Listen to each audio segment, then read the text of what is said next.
Hey stream viewers, if you're outside of the United States, I have a cool offer I want to tell you guys about thanks to our partnered broker, 8cap. 8cap is currently offering the ability for new depositors to get access to our premium tool, the Edge Finder, completely for free. Now how this works is basically you create an account and deposit a certain amount of money into that account, and they will essentially buy the Edge Finder on your behalf. So it's a win-win-win. They get a new client for a reputable brokerage, you get access to the Edge Finder and a great brokerage to trade with, and you'll be supporting the show by signing up with 8cap. Now here are the steps if you want to find out more about this specific offer, but make sure to follow them specifically as we list them out on the screen here. Step 1, navigate to a1trading.com/8cap. That's a1trading.com/8cap. Step 2 is to follow the instructions and to make sure you use the specific link on that screen to sign up for your new 8cap account. Step 3, complete the required deposit amounts and contact their team as instructed on the page. So if you're interested in finding out more about this offer, head over to a1trading.com/8cap, and we'll also be dropping the link to this down below in the live stream chat as we speak. Like I said, make sure to follow those instructions specifically if you'd like to get access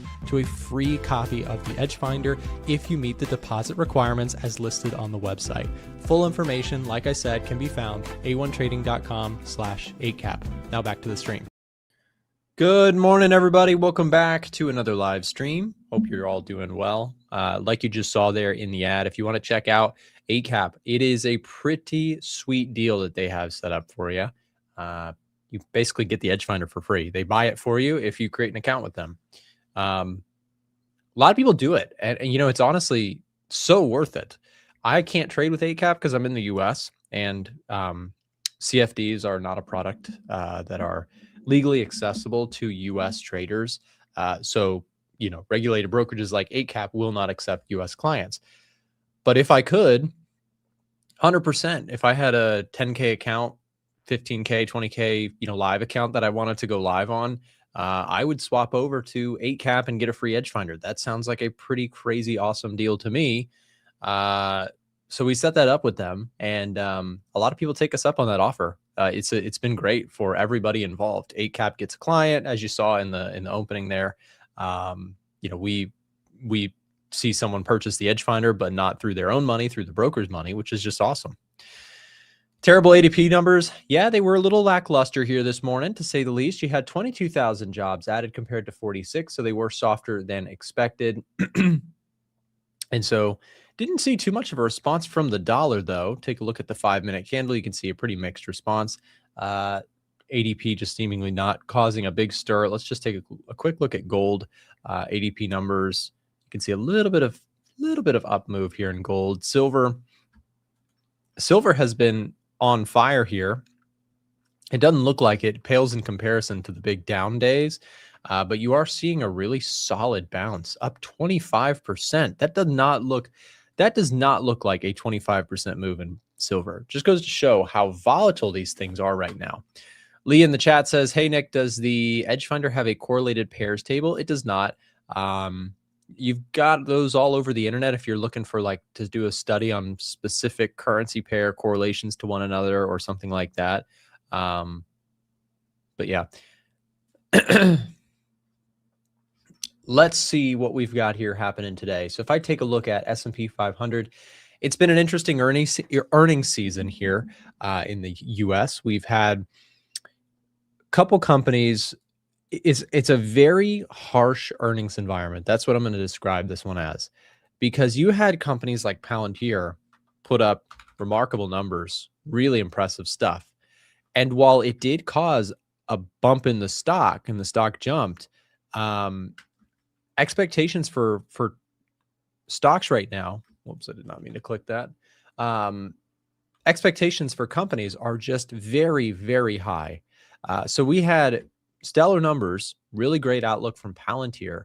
The stock jumped and pretty much yesterday faded most of the gains, and now following through to the downside, down another 1.5% here today. So you have this interesting scenario where a lot of corporate earnings are coming out and getting smashed. I won't shy away from it. Here's my disaster with PayPal. I sold puts on PayPal just before the stock dropped by 20%. No fun, and definitely not my brightest moment. But hey, with trading, you just never know with certainty what the markets are going to do.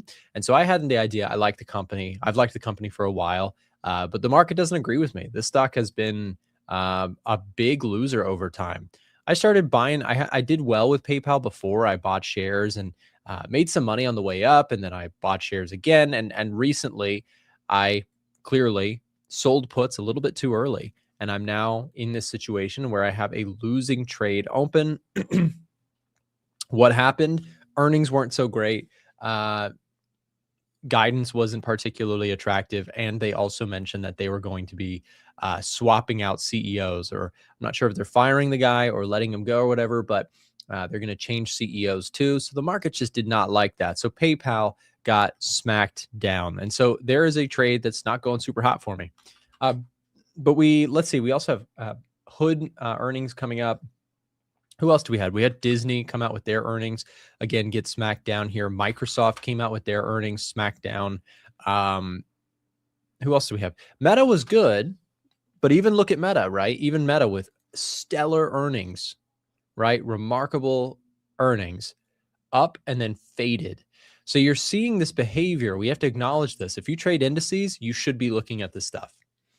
If you trade indices, if you trade the NASDAQ, if you're a swing trader, if you're even a day trader, to be honest, should be recognizing the behavior around corporate earnings and the stock market's responses to them. Because if you're in a tough crowd type of earnings environment where people are just not very impressed very easily, what that signals is that stocks have very high expectations, aka valuations. And that's what we're seeing right now. You've got all these companies that are very, very pricey. And don't even get me started if you want to talk stock market world. The software world is getting nailed right now. Like software stocks, Microsoft, ServiceNow, Salesforce, Adobe, all these different software solution companies, they are getting absolutely nailed in the market right now. This chart is a ETF that holds a bunch of some of the most incredible companies on earth. And yet it's getting hit. Compare that to the S&P 500 and you can see it's a very different story. Why is the S&P 500 holding up so well? Well, it's because you have other areas doing great. Like, for example, on the tech side, we have semiconductors still doing really, really well. What's going on with the software world? Well, here's what's happening is a lot of people are worried that application software is going to be very heavily disrupted by AI. Why would you, the idea is like to build all of this software, if you could use AI to build it instead, what's the point of having such high valuations on these types of companies if you can more easily use AI to replace software developers and things like that? And I personally disagree with that. I think that software names, there's some stuff that will certainly get disrupted by AI, but I think there's a lot of software companies that are getting nailed right now that are not necessarily going to be completely disrupted or may even benefit from the rise of AI. So anyways, I know that's kind of a little sidestepping to what we usually talk about on this channel, but it is something that I'm watching really close in my own trading and analysis and figured I'd share. I do think that there is some uncertainty around the US indices and that you could get further pullback here as that story plays out. I think if you lose technology stocks, I just don't see the market having a remarkable year. If you continue to see concerning selling in software names and that sort of thing, I don't see an environment where everything else just picks up the slack and we go higher across the whole indices. You might have a flat year or a slightly negative year, but tech is so heavy within the S&P 500, within the NASDAQ especially, et cetera, that you need those companies to be roaring higher in order for the index to be going higher. There's only so far the index can run if tech is just getting taken out back and beaten over the head, right? Anyways, let's talk a little bit about gold. Gold has continued to rebound very sharply off of this support area around 4,500. Really strong demand coming in for gold. I will continue to say what I have been saying. I'm a bit cautious on precious metals. I just don't have a very solid conviction on where I think they're going, to be completely honest. Really, what's caused me to be a little bit concerned is actually some strengthening scoring within the US dollar. US dollar's got a +3 score here. We saw manufacturing PMI data come in very solid. Today we get services PMIs. Keep an eye on this. GDP growth, solid. Retail sales, beating expectations. Institutional money, buying US dollar. The jobs market is definitely going to be your weaker component. Higher than expected producer price index and 2-year yield.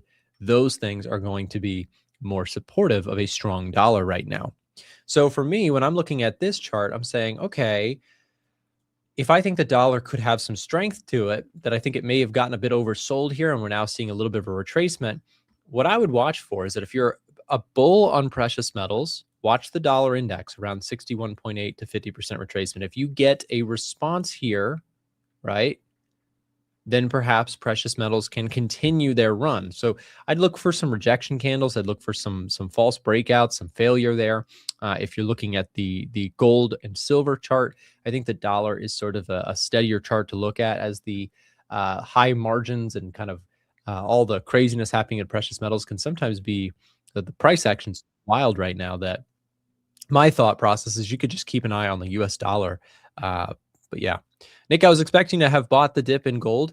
No, so again, you can always pretty much, I know this sounds like a pitch, but it genuinely is the system that I trade. If you have the Edge Finder, you'll know if I'm going to buy or sell something, or if I'm considering buying or selling something. Edge Finder doesn't tell me, oh, go buy it.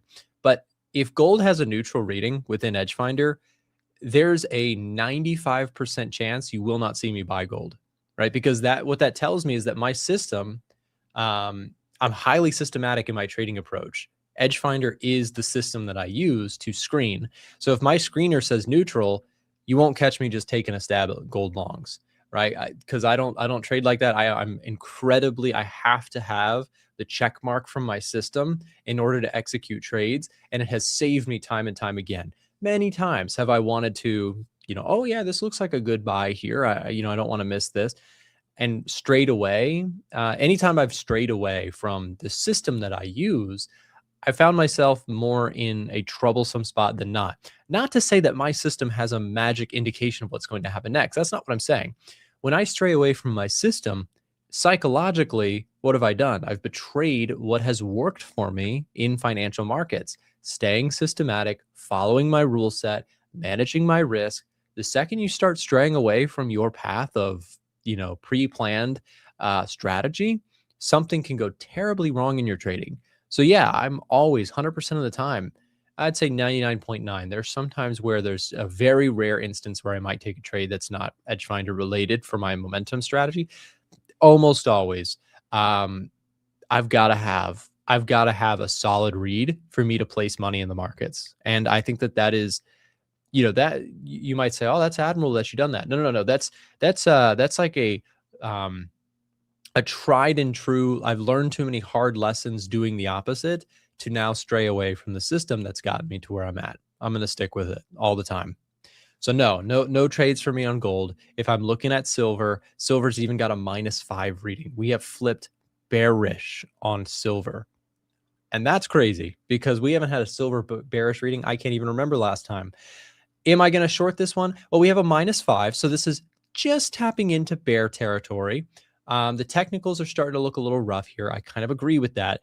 I do think that you have the potential when you're looking at silver. I think you could continue to move lower. We've talked about this many times on the stream.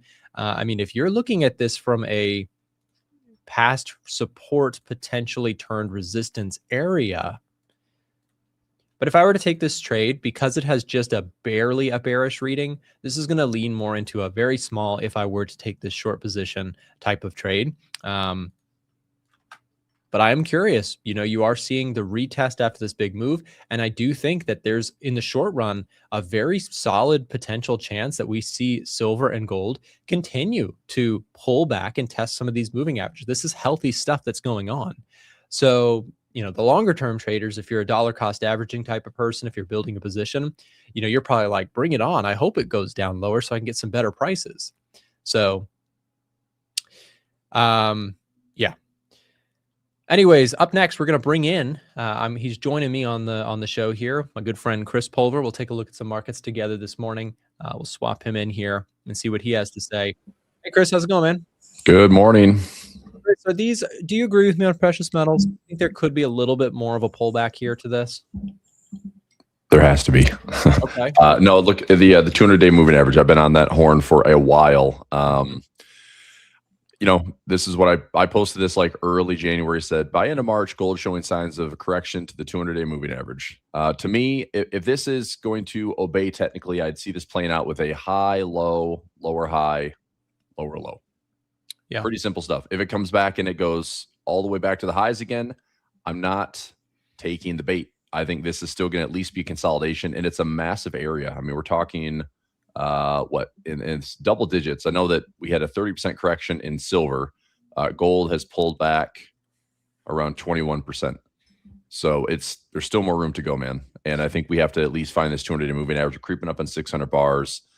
Just let it shake out. I mean, if you took a stab at this and bought a little bit, that's fine. That's what I did. I'm still looking to kind of build and base and use the bigger picture. Like, I think that what this caused is more people came into gold and silver than ever before.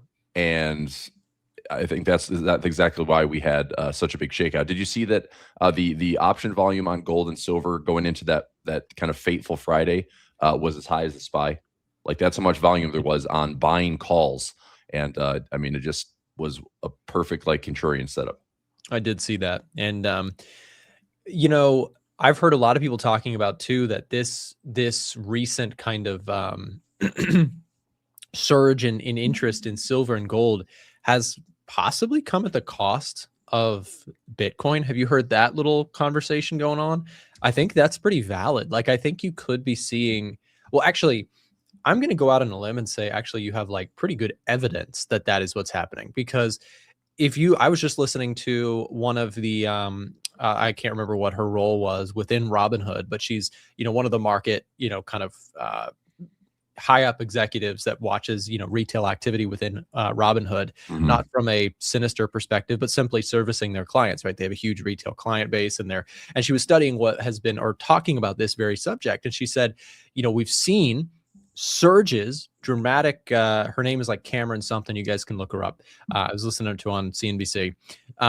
She was telling the audience basically that the amount of trading activity through silver and gold, SLV and GLD, has been significantly higher than usual for the last 30, 60 days. That's not saying very much.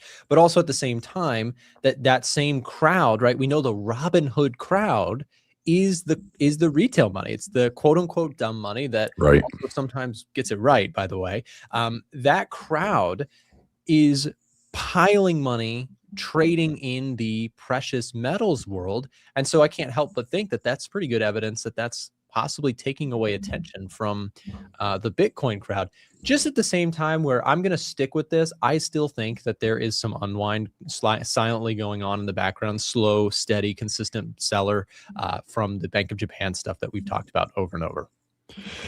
I agree. Well, I'll keep My thoughts on where we go next, really, really simple.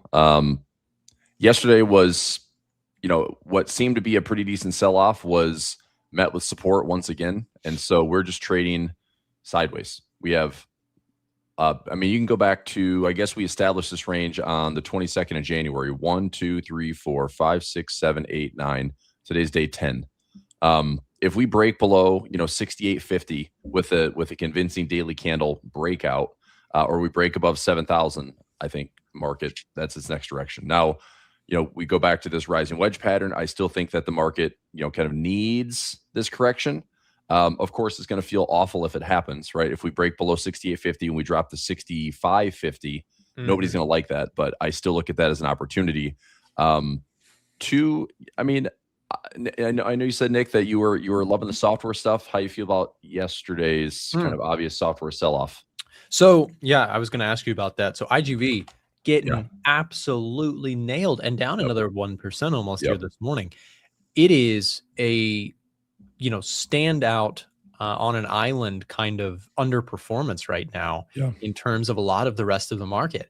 As it gets closer, I'm feeling more attracted to taking some stabs at some stuff. I did, Chris, yesterday. I sold some out of the money. I got some decent premium on this one. I sold some out of the money 175 puts on Salesforce CRM. Okay. So I sold some puts there. What else did I do? I also did Netflix. I know it's not I saw that. exactly. Was it 70? What'd you say? Was it 70? What was the level you picked on Netflix? I got 70. I sold 70 puts, 45 days out. Tasty trade 101 stuff. So yeah, just kind of a basic concept. I think, Netflix, I don't think is going anywhere. I think it's still, I've been interested kind of thinking about I want to stay invested in really solid marketplaces that already own, kind of the consumer base. And I think Netflix continues to be a staple home, household name. It's under a lot of pressure with the whole Paramount purchasing stuff, but I think they'll figure everything out. And I think they'll continue to be a strong place to be. So if we get, if we continue to plunge lower, I kind of welcome it. To be honest, I still have a lot of cash sitting in my portfolio, Chris. And if we get a downside move, I'm ready for it. I actually hope the stuff that I'm selling puts on gets assigned, because I feel like, okay, I'm getting some decent prices on stuff. Yeah, I never love the assignment. Although I always say I'm willing to take assignment because I am. Right. And I was reviewing just everything this week. Yeah, that probably could be the case. Is I get some shares, I repair some stock. If I really like something, I'll hang on to it more. I'll incorporate options into the campaign position. But I am, I am taking a decent stab at not inflation. I was going to say I'm taking a decent stab at energy. So XLE, pretty simple. This is just the energy sector. XOM. ExxonMobil's on a pretty nice breakout. Couple of naked puts and ratio spreads. I want to just buy the shares, but not right now. This breakout, I'd love to see either kind of a bull flag look for there's more upside, or if the market does fall and let's say we get a 5 to 7% correction and everything goes with it. That tends to be the case. It's not like one thing does really, really well when the market's down 3 to 5% or 5 to 7%. So if there's a chance to get a pullback towards 125, I think that's a good position. And also, Nick, I'm on this bandwagon for 2026. I probably should take a bigger position in it. But it's probably not going to be the case. It's going to be a percentage allocation, but going international. We've talked about it, but Brazil is. Do you own any India, INDA? INDA, I have some naked puts on it. That's all right now. Okay. But that's one I was kind of like, dang, I wish I had, pulled the trigger on some of that, because 2 back-to-back deals with Europe and US. those were banger moves for India. So, and it hasn't quite moved yet. So what I'm doing is I've got to put down here at 47. I've got a 47, 45, 47, 45, and a 40. So it's staggered in there. Obviously this could break and I don't get any assignment and this would be off and running. But just looking at the structure, we've spent some time kind of pulling back, consolidating, consolidating. This is a good spot to be looking for that. If we get our next run, get in here, even a stop loss below 45 seems pretty solid as far as, don't ride this thing forever. But it looks good. I think, in Nikkei, I know you have some exposure to Nikkei, so do I. I was going to say, we're I don't know breaking out what's going to today. happen on the Nice Japanese little yen. move on the Nikkei this morning. I've got EWJ, the ETF is what I'm trading, but for tracking purposes here, just looking at JP225 breaking out here. And yeah, Chris, to your point, I like this relative strength quite a bit. I mean, look at this chart. Look at. I know you're watching the South American stuff, right? You got Brazil breaking out. You got that one ETF. What is it? ILF or something like that. Latin America. Yep, Latin America. So you've got this relative strength here that is spilling over from 2025. I find that to be really interesting. And Chris, it felt impossible a year ago that you could have technology stocks underperforming, but now it feels entirely possible, right? It actually feels like international stocks and the rest of the S&P 500. If we're going to quote unquote run it hot in Japan and in the US, that could still lead to Delta Airlines, like or Costco, like all these other random companies that are not necessarily technology focused doing well, but it could also lead to a weaker dollar and a stronger international stock market rally. So yeah, I like the trade, and for me, I'm long the Nikkei. I'm going to probably trail a stop on this one, just lock it in behind here today, and just kind of continue to see if I can enjoy that move. Yeah, I think that's a good play. And again, the hard part is like, what's my allocation? What's my percentage on this? Of maybe at most, I'm going to do like a 50% equities. I would say of that 50%, I'm going to say 10 to 15 of it I want to be international, because the rest is like, I'll sell puts. I'll take my typical ratio spreads, my income trades. I've posted quite a few for Pulver alerts this week. I'm trying to think what some of those were. I think we did one on silver. So I'm taking some stabs at silver. If I own silver, by the way, it's going to be in like the 30s. So it's certainly going to be a big discount. Let me take a look here and see where new trade in Uber, new trade in Amgen, new trade in Chevron, and we got a couple trades in silver. I also took a stab at EM. So did you see the move on Uber this morning, Chris? Nope, they had earnings this morning. I saw they were huge and came all the way back. Okay. What were they? What were that pre-market? I mean, as low as 69.50. What? Oh boy, that's that. Okay, good for them. And then came all the way back. Yeah, I mean, did they didn't. They missed on earnings, a little bit on revenue. Earnings, they beat on revenue. I haven't looked any closer than that, but I'm imagining that's going to be something on the call or something was said, some guidance that people were optimistic about. So, options traders dream there if you're selling premium on that one, because you just basically dropped and came back. Yep. Okay. So I priced out the earnings, and it just didn't love it. So I'm like, let's go out longer. I like Uber. I'm hoping that they are in the space of, this whole shift to autonomous vehicles, robotaxis, you name it. I'm thinking we like a box of Kleenex. It's the brand name. When you're a rideshare person, you're saying I'm going to get an Uber, even though it could be Lyft or some other company. So it's like, I think that's a strong thing for Uber. That's a strong case for them. I just hope that they're not like, I get it that, you're going to displace, I don't know, hundreds of thousands, if not millions of 1099 workers, like their drivers. But for a company, it's like, I mean, at the end of the day, if we're going fully autonomous and these cities are at least testing this right now, that could be an Uber fleet, as you could have Uber cars that are driverless taxis essentially. So I'm hoping they're in that game. I'm hoping they're in that space. I'm not any further out as far as big picture trading is. I'm about 12 months out. That's about as comfortable as I am going out and saying, okay, I'll embrace, whatever 2026 is going to be. I think it's going to be a big story in international performance. And again, like for everyone to chase and think like this is going to be the way it is, that I find hard to believe, because you have to remember, if the world is going to look great, Japan's going to kill it, Europe's going to kill it, China, India, everything's going to look great and outperform the US. It still needs US to be decent. It still needs US to be stable. I mean, the US could be plus minus 5s, plus minus 10s, but the US can't be down 30 and the whole world's like, we're killing it. It's not going to happen. The US will drag the whole world lower. Even with this idea of like we're all fleeing the US and it's all repatriating dollars to our own fiscal policy. I mean, this is a crazy incentive. I heard this in Japan. or no, I'm sorry, South Korea. They were willing to let their investors, if you're South Korean and you had money invested in like US tech, like Nvidia, zero capital gains tax. If you just exit your position and start putting it into South Korea's economy. So if that's one type of policy that countries are adopting for, like, money's going to go where it's treated best. And if there's no penalty for taking tons of gains out of a great market that's been killing it for, 10, 15 years, I mean, you can take a stab at your home country. It's not as liquid. It's not, I mean, I don't think that any, like, one country or one, international market becomes the US. But it's certainly time where that American exceptionalism is starting to crack a little bit. So that's literally what I did a session on yesterday, just because that is what it feels like. We have a lot of rotation happen in the US.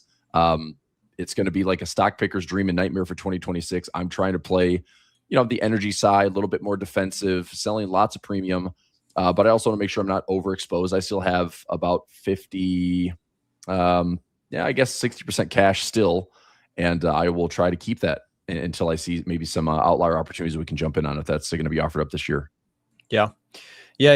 Another thing that's kind of got my attention here right now, Chris, is yields following the new Fed chair announcement or nomination. Yep. Yields continuing to remain kind of elevated here on the 10-year yield. If we look out a little longer term, 20 and 30-year, also kind of still on the rise. At the same time, 2-year yield initially dropped on the news, but has rebounded here a little bit. I don't know how much of that is just the Fed chair stuff, but I imagine some component of it is. And maybe more importantly is that if we were, if the market was expecting the new Fed chair to be incredibly dovish, like an ultra dove, this would probably, at least on the 2-year yield, right, would be me making a stronger move lower. So I think the market's pricing in a little bit more of a stronger dollar here, at least recently.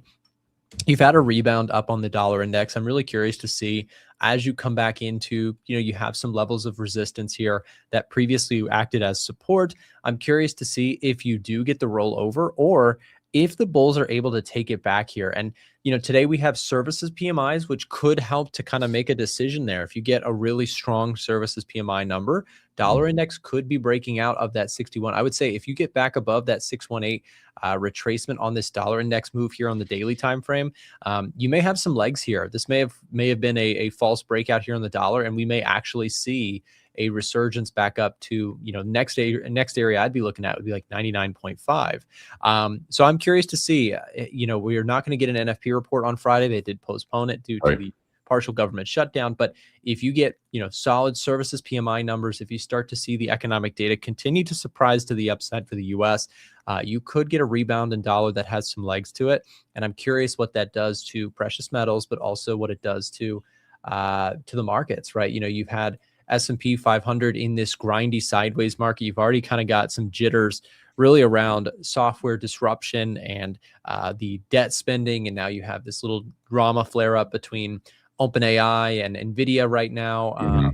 The breakup, that, not actually any sort of mega threat. They need each other, but, just a little bit of shakiness in the AI trade. And that in combination with the Fed may, stay on hold longer, may be decidedly kind of neutral for a longer period of time. If inflation starts to rise up, there are the downside risks to this market that I think are very real. And, right now with this choppiness, one thing I think about, investors are skittish, right? So if we keep seeing this pattern where we head to a new high and then we sell into that, right? Head to the new high, we sell into that.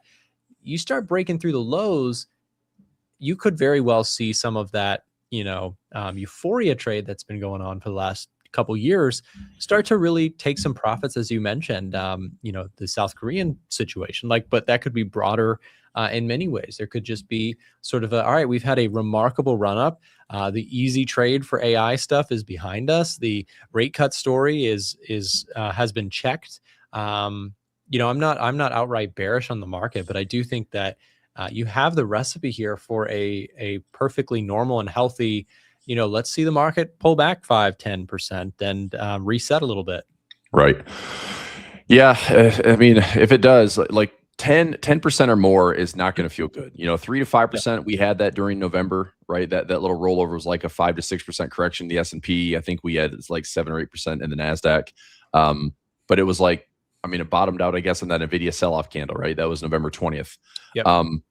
If it rolls over again, I've warned, like, this is the weakness window. Once you get through those big leaps into the monthly January expiration, now that February, March, April, this feels an awful lot like how we were kind of having that distribution phase late in February in 2025, and it just started to roll over. And it was, Mag 7 rotation was happening, and then you throw a trade war on top of that. That's how you get a peak to trough of 20%. I don't know if that momentum were to kick in again to the downside, what exactly would be the response as far as, this was a Trump response, right? This is the taco trade, the birth of the taco trade on April 7th.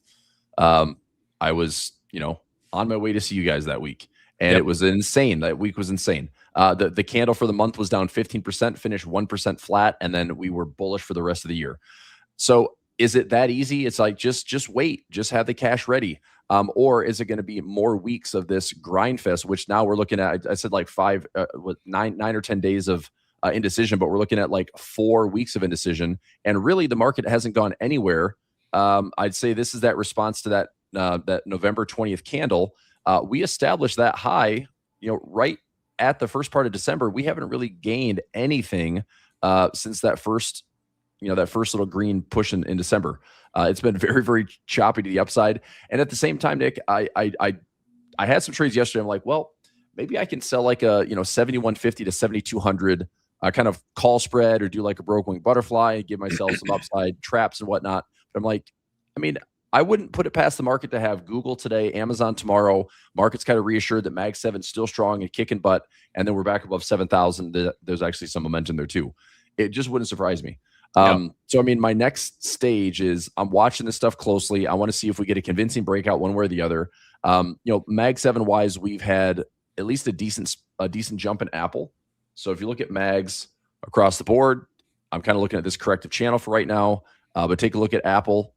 Apple is up, possibly some more, retesting of highs at 290. It's up today pre-market, which is decent.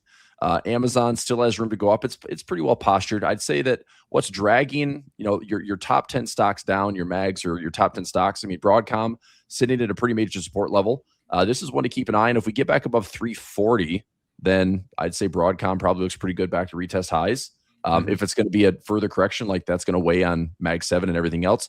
Google looks great. We have earnings today after market. So is Google going to come in with amazing beat top and bottom earnings? Maybe. If it does, awesome. That's reassuring.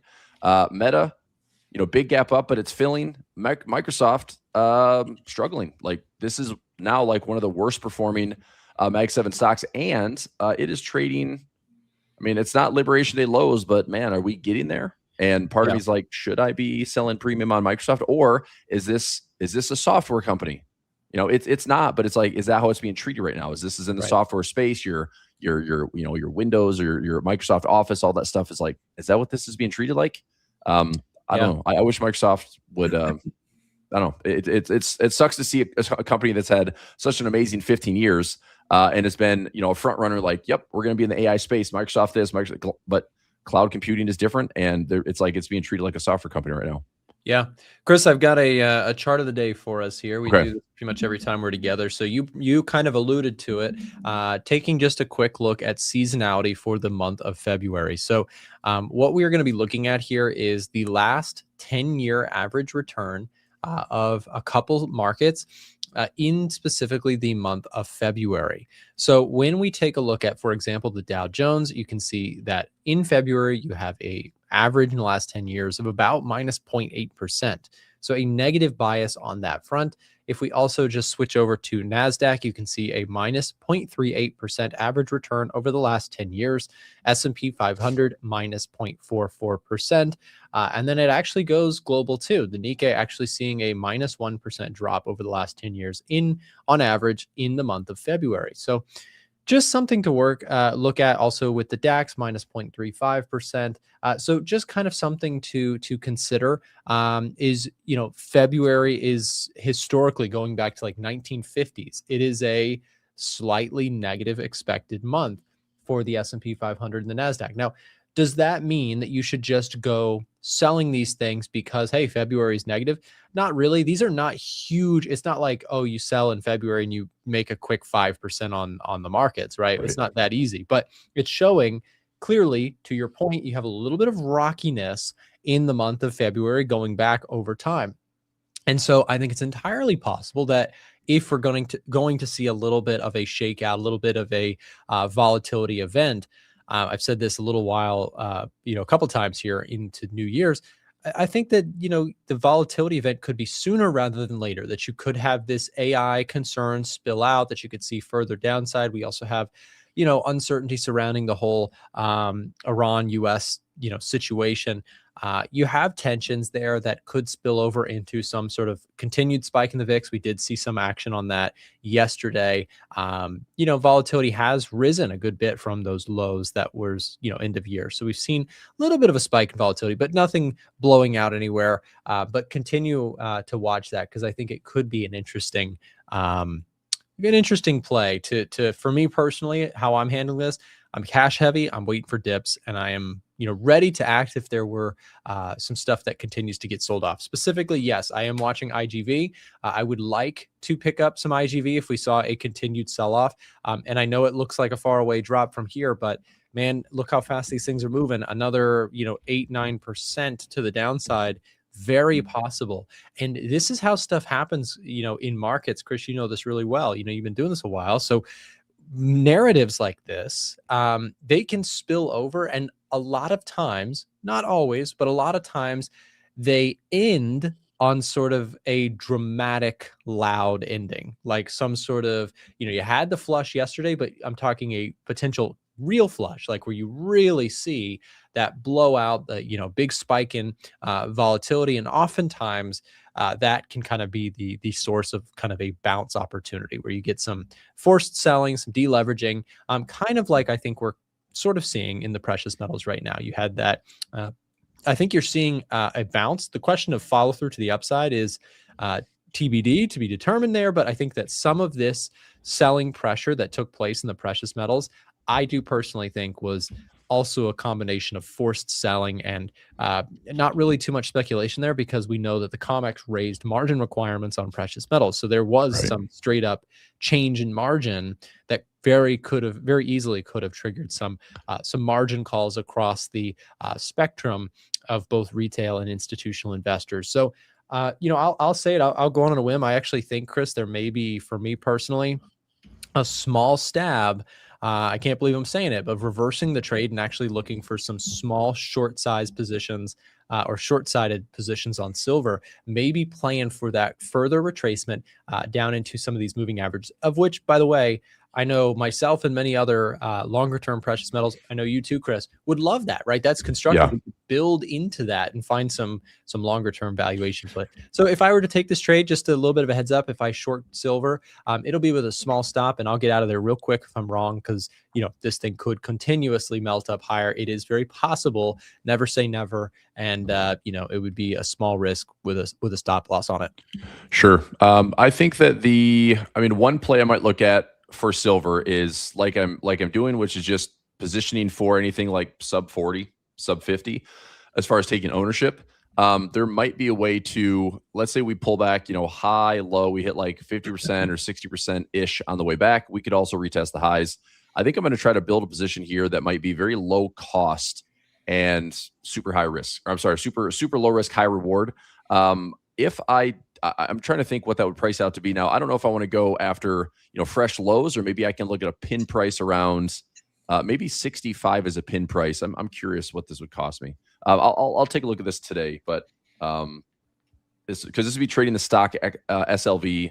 Mm-hmm. I could do silver futures as well. That's 23 hours a day. Let me see if that actually is a better feed. Let me go SI for futures here. So now we have a little bit more continuity in the setup.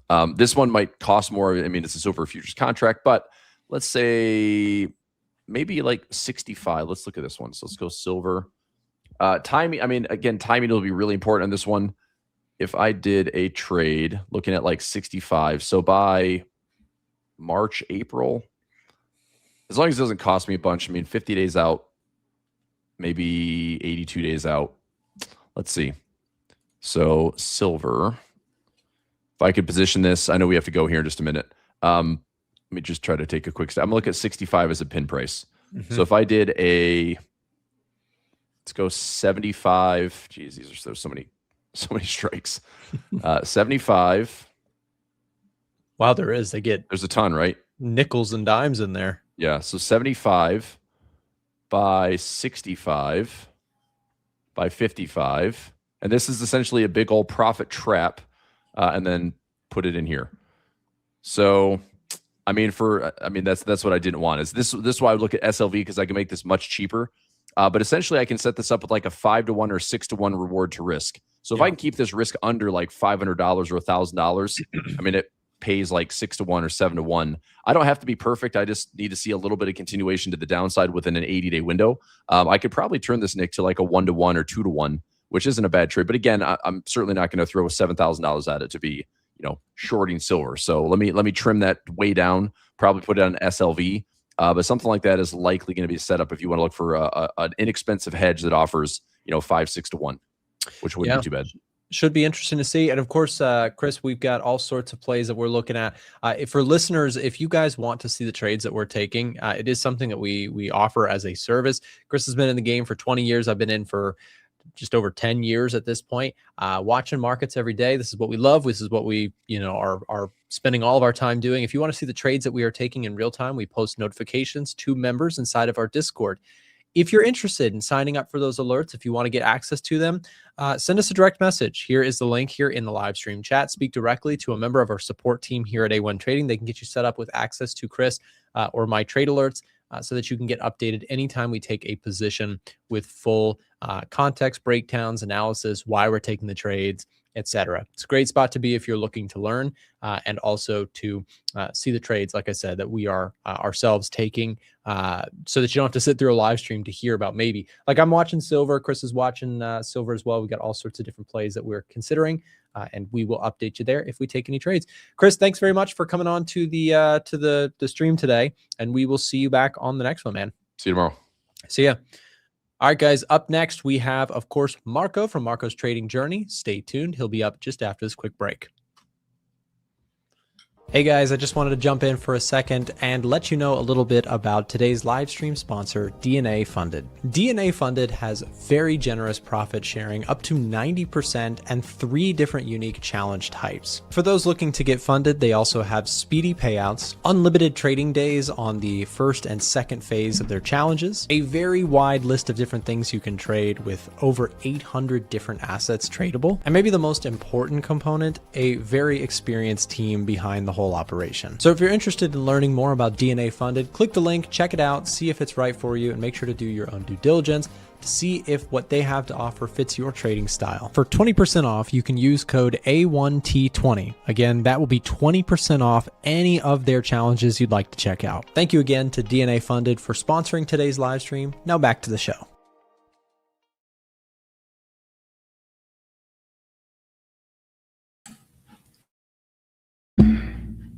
Hello, everyone. Welcome to my segment. So let me just get everything set up. First order of the day, I have the jot form for the giveaway. So in the comment section, you have a link to a form. Fill out the form. We will get your name, your information, and then you'll be entered into a DNA Funded challenge giveaway. So in 15 minutes, I'll put up all of the names into the wheel of names. We will spin it and we will see who is the winner. Now, time for the charts. Nikkei moving higher. This position is working out nicely so far. S&P is break even. NASDAQ is negative.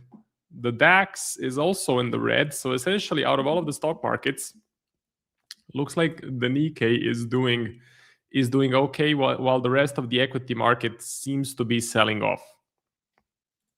Gold is, I would say, doing okay. Silver pushing higher as well.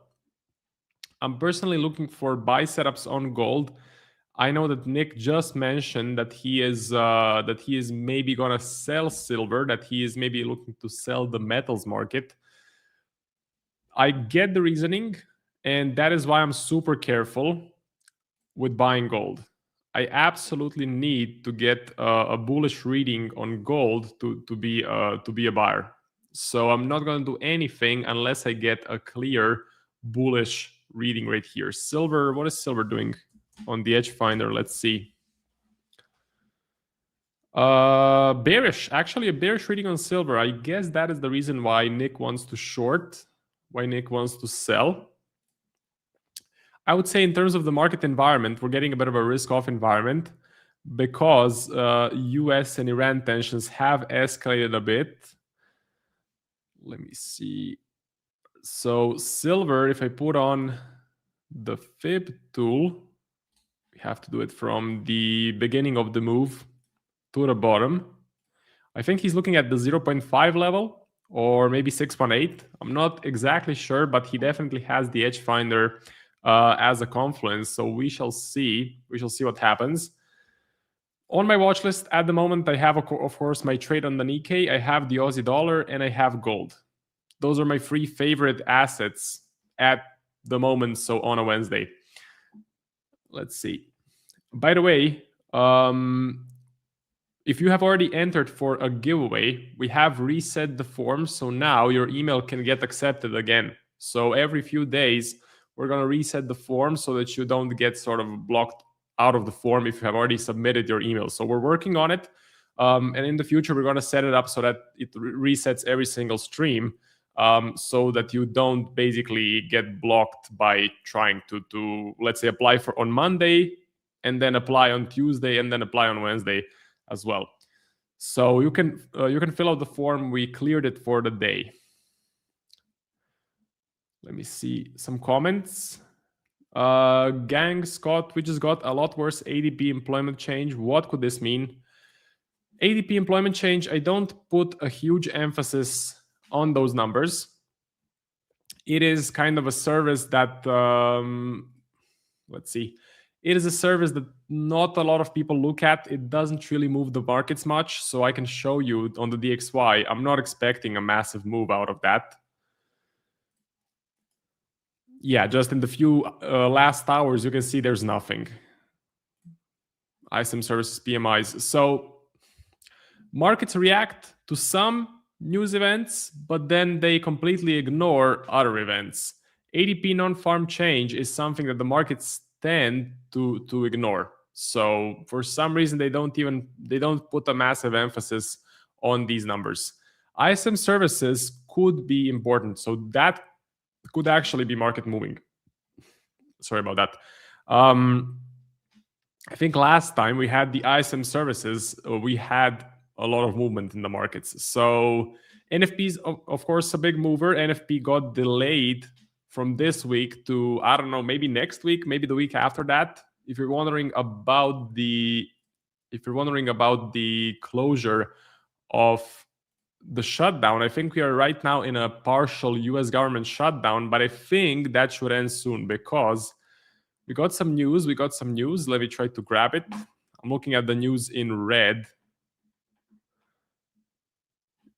This is it. So US House approves funds to end government shutdown, sends to Trump for signing into law.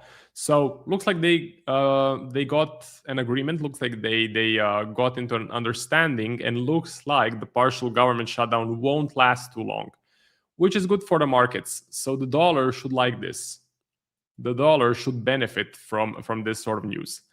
Let me go through the calendar, see what's up with the rest of the numbers. We have the Bank of England tomorrow.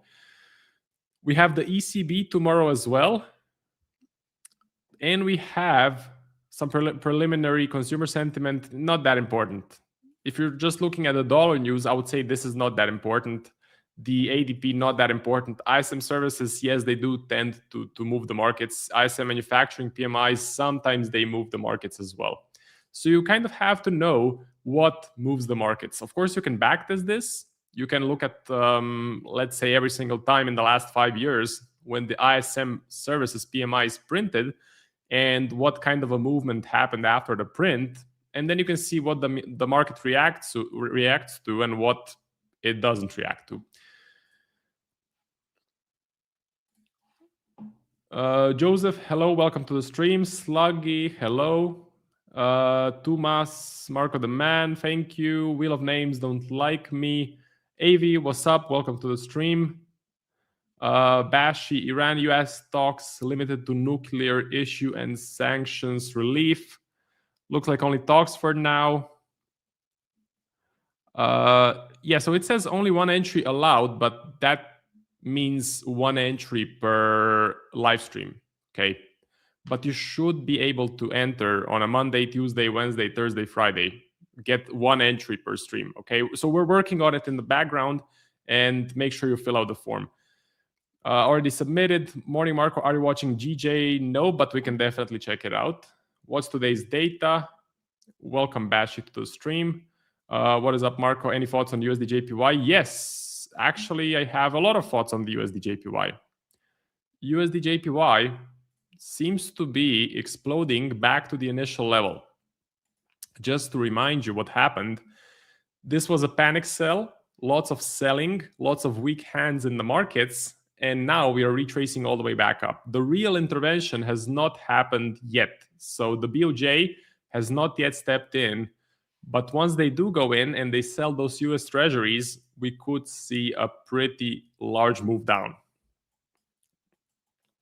So I think on the 23rd of January, the Fed requested rates, did a sort of a rate check.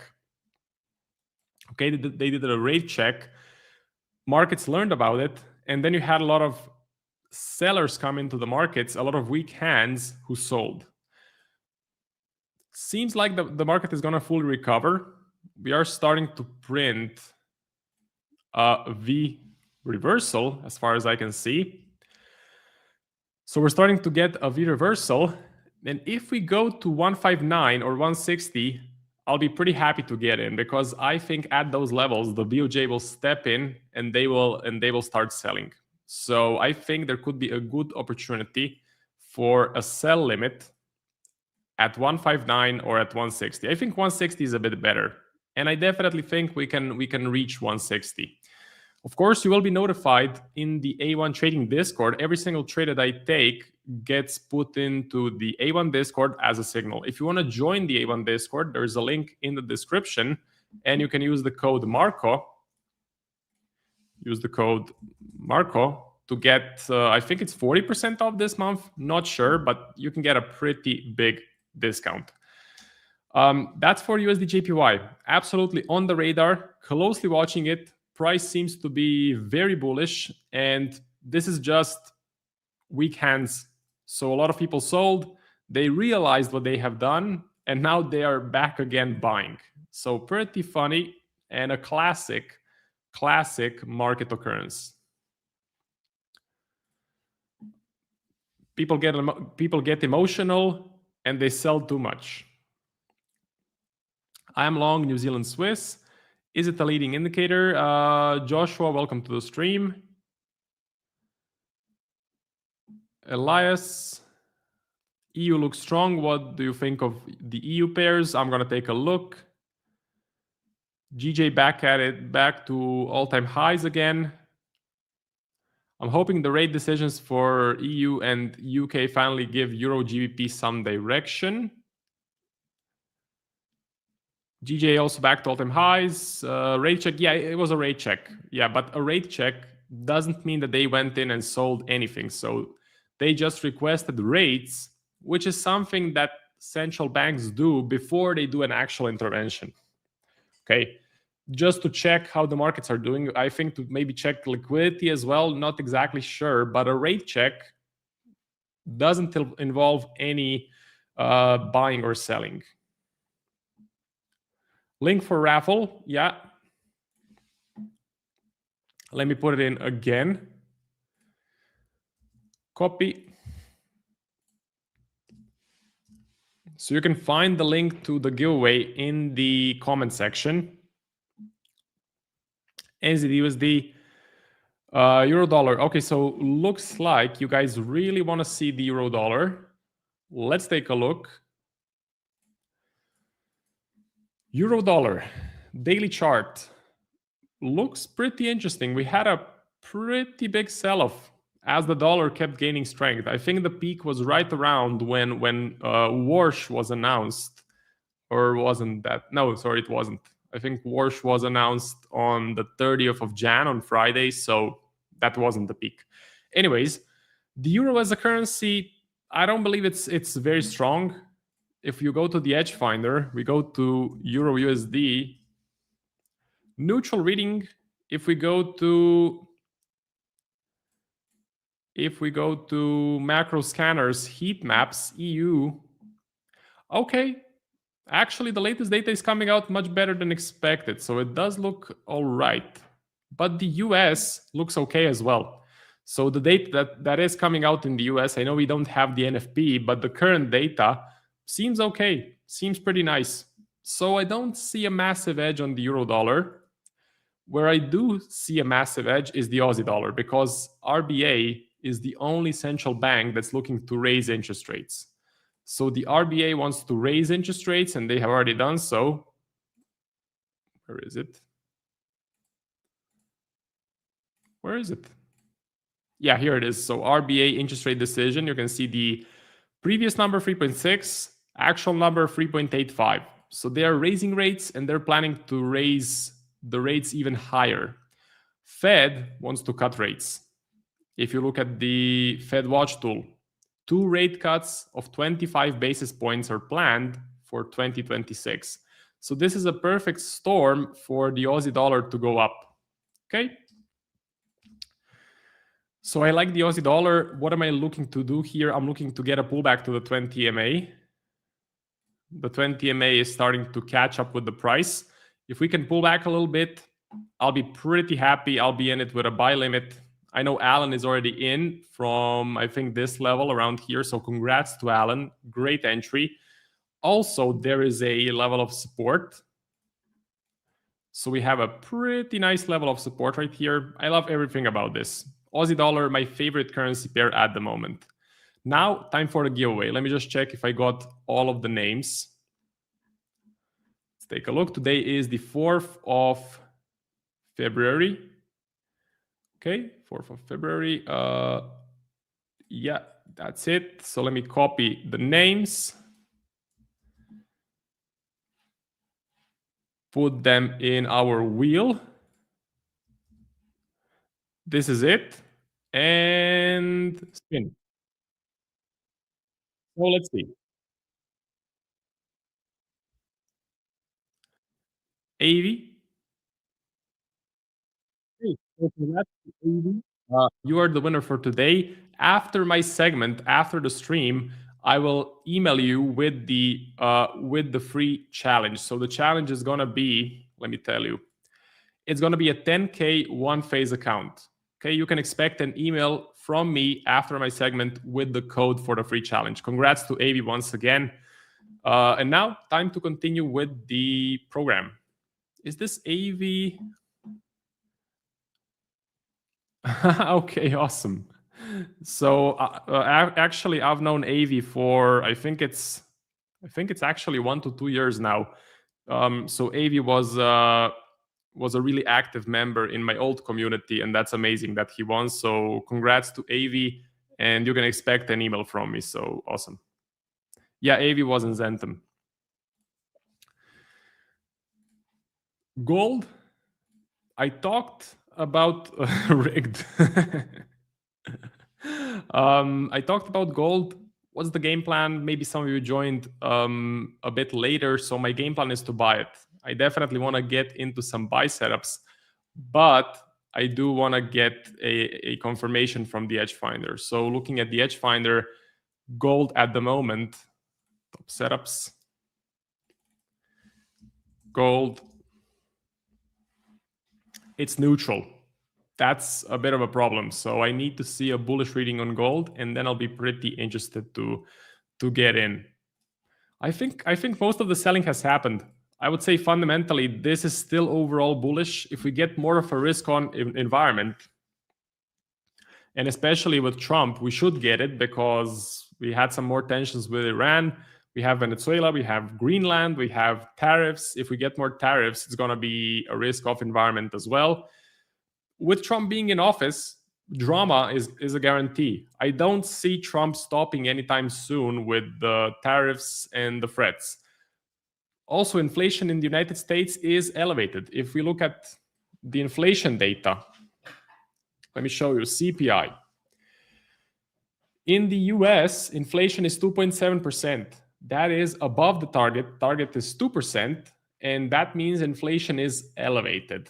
Okay, so elevated inflation in the US, plus on top of that, they're planning to cut interest rates. Cutting rates raises inflation. Cutting rates should be bullish for gold as well. And on top of that, you're kind of getting this whole sell America narrative. The S&P is struggling. The S&P does not seem to be performing very well. If we zoom out, I mean, there's been a slowdown. The last few months have not been great for the S&P, which means money is flowing elsewhere, okay? Money is flowing into Japan, possibly into Europe, into gold, into silver. It's not a full-on crash, so it's not like the S&P is dropping out of the sky. It's still grinding higher, but I would say the new money that's getting into the markets, it's not going into the S&P, it's going into some alternatives. That's kind of what I mean. So that's my take on the S&P.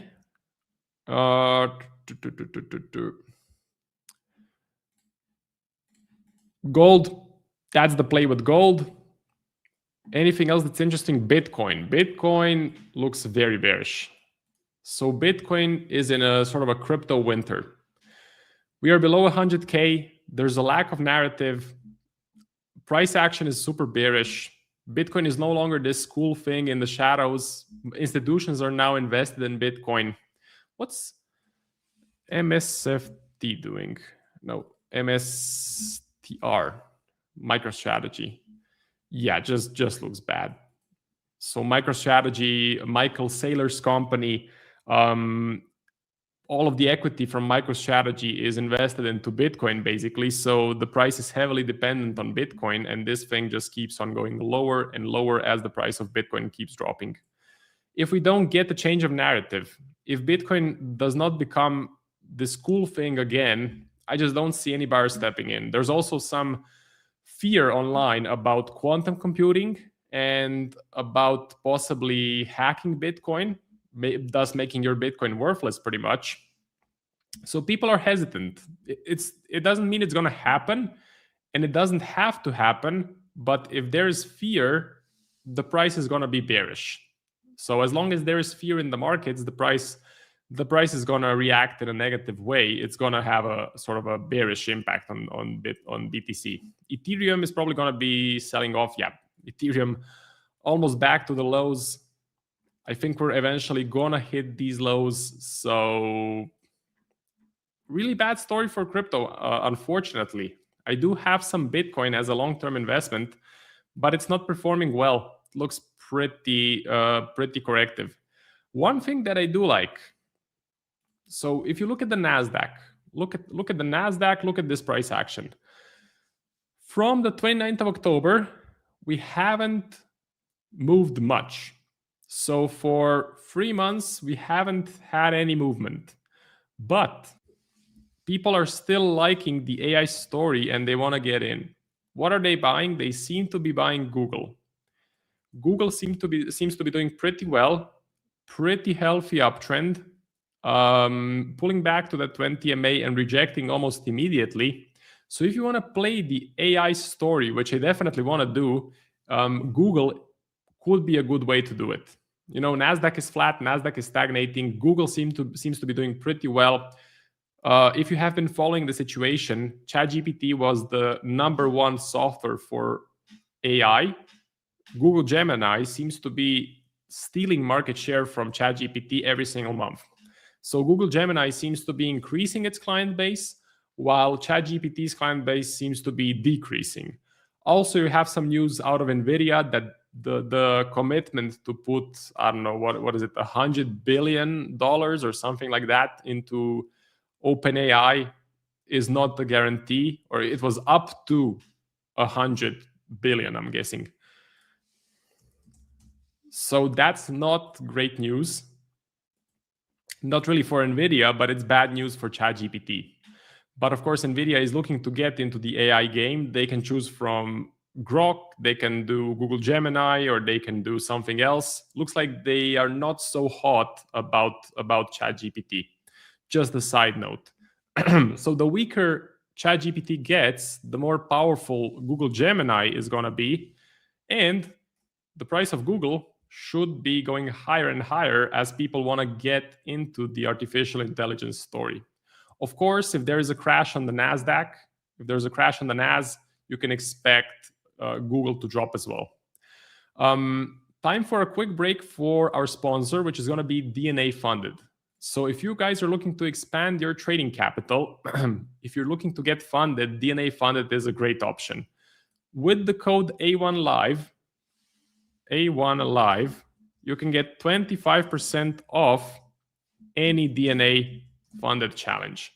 So A1 Live, 25% off. This code is specifically for you guys watching the streams. This is my personal challenge right here, 25K phase 1. I have only a single trade on. It's a sell on the S&P. And this challenge is specifically for my YouTube series, which is trading using ChatGPT. So every single day, I go to ChatGPT and I get 2 trade signals, one for the S&P, one for a currency pair. I put them into this challenge, and then we see what happens. ChatGPT passed phase 1 and phase 2 of a 25K or of a 50K challenge, blew the funded account, so I bought a new one. And of course, I bought it using the A1 Live with the A1 Live code. And this is my personal challenge. So DNA did not give me this challenge. I actually bought it. These are the old accounts, by the way. This is the funded account, which I blew. This is the phase 2. This is the phase 1. So just if you're interested. Anyway, good prop firm, A1 Live, 25% off. Let's get back to analysis. Comment section. Let's take a look.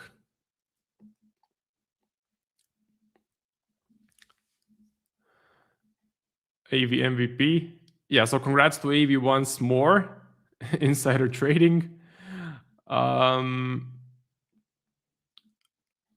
guys. Thanks, Marco. We'll be in touch. Yeah, I'll send you an email in like 5 minutes. Dow Jones, old community, did you shut down Zentum? Yeah, so Griff and I were running Zentum. We decided it's best to part ways because we have different strategies at the moment. He's trading purely technical analysis. I'm doing mainly fundamental analysis. So I have a new community now. If you want to learn more about it, check out my YouTube channel. And Zentum is pretty much shut down.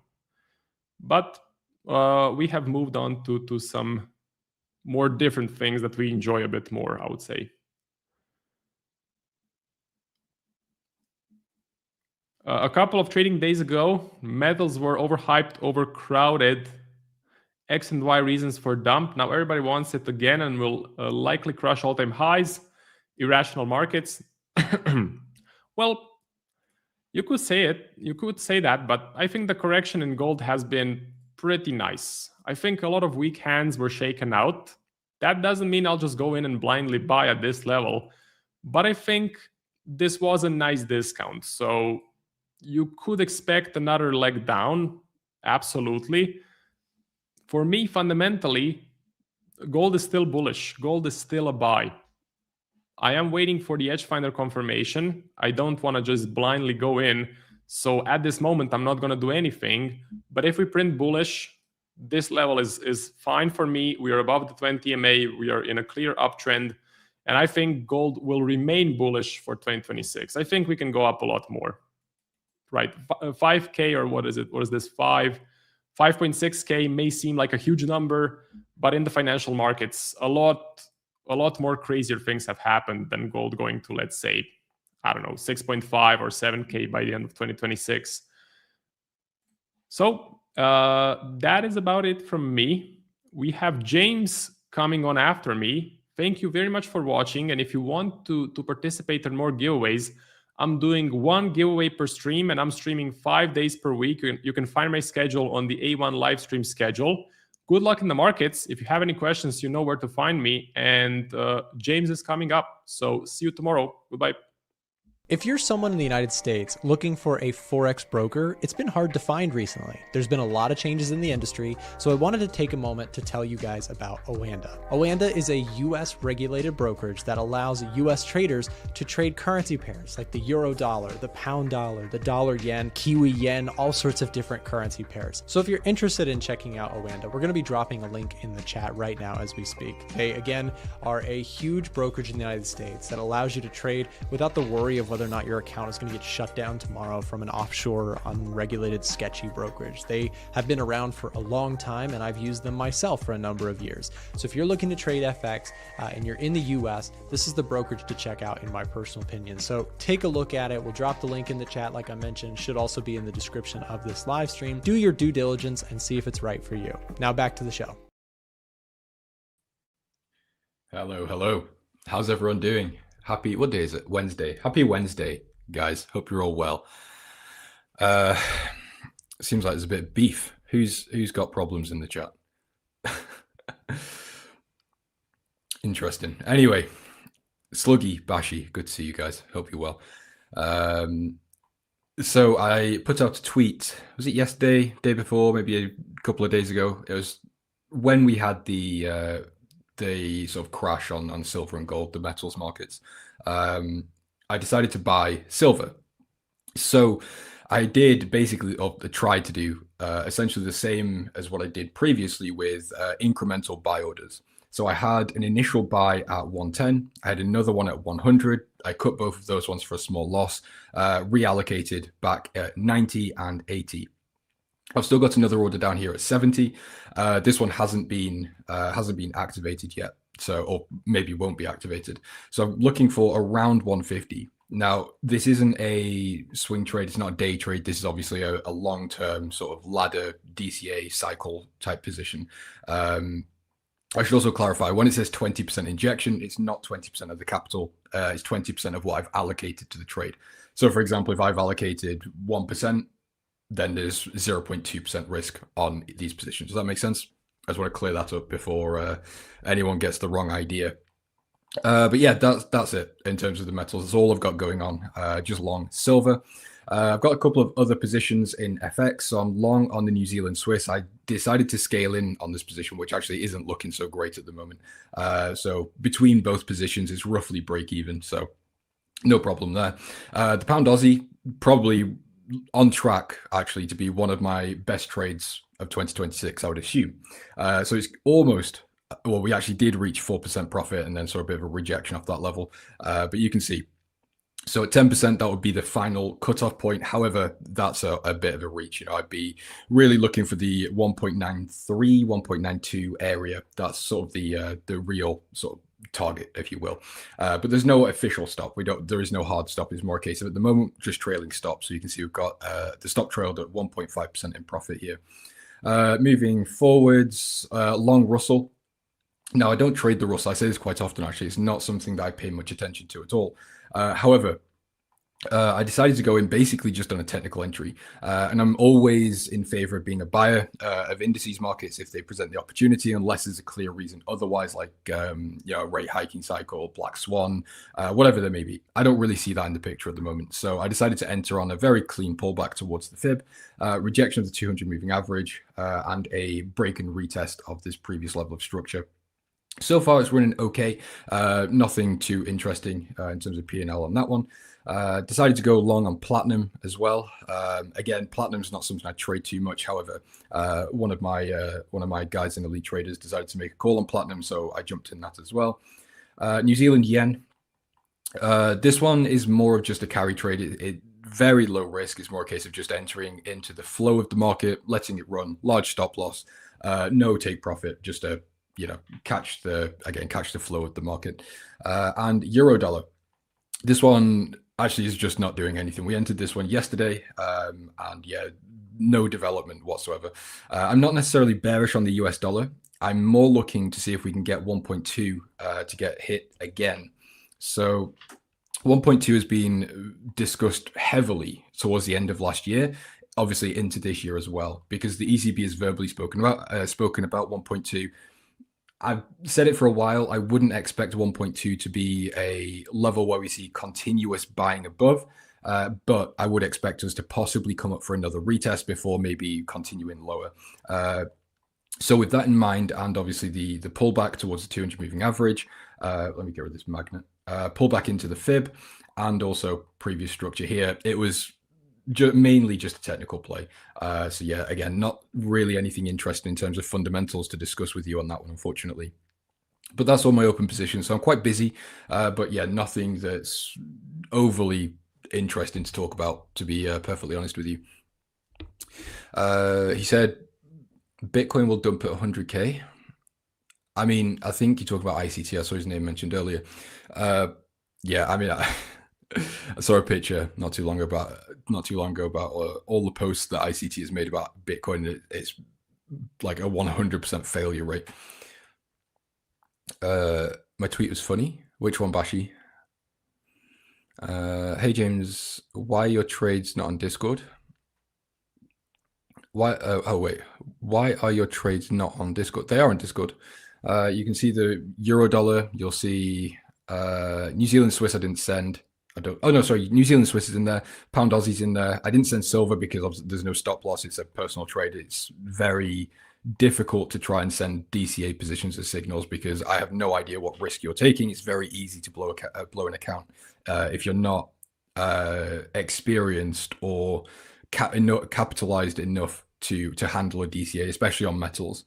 Russell was sent. Platinum has been sent, but it was on an ETF. I obviously don't have access to that here. New Zealand yen I didn't send because it's not a really interesting trade. It wasn't worth sending as a signal. It's more just to see if I can continue this flow. And euro dollar was sent. So the only one that you didn't get if you're in the Discord was New Zealand yen.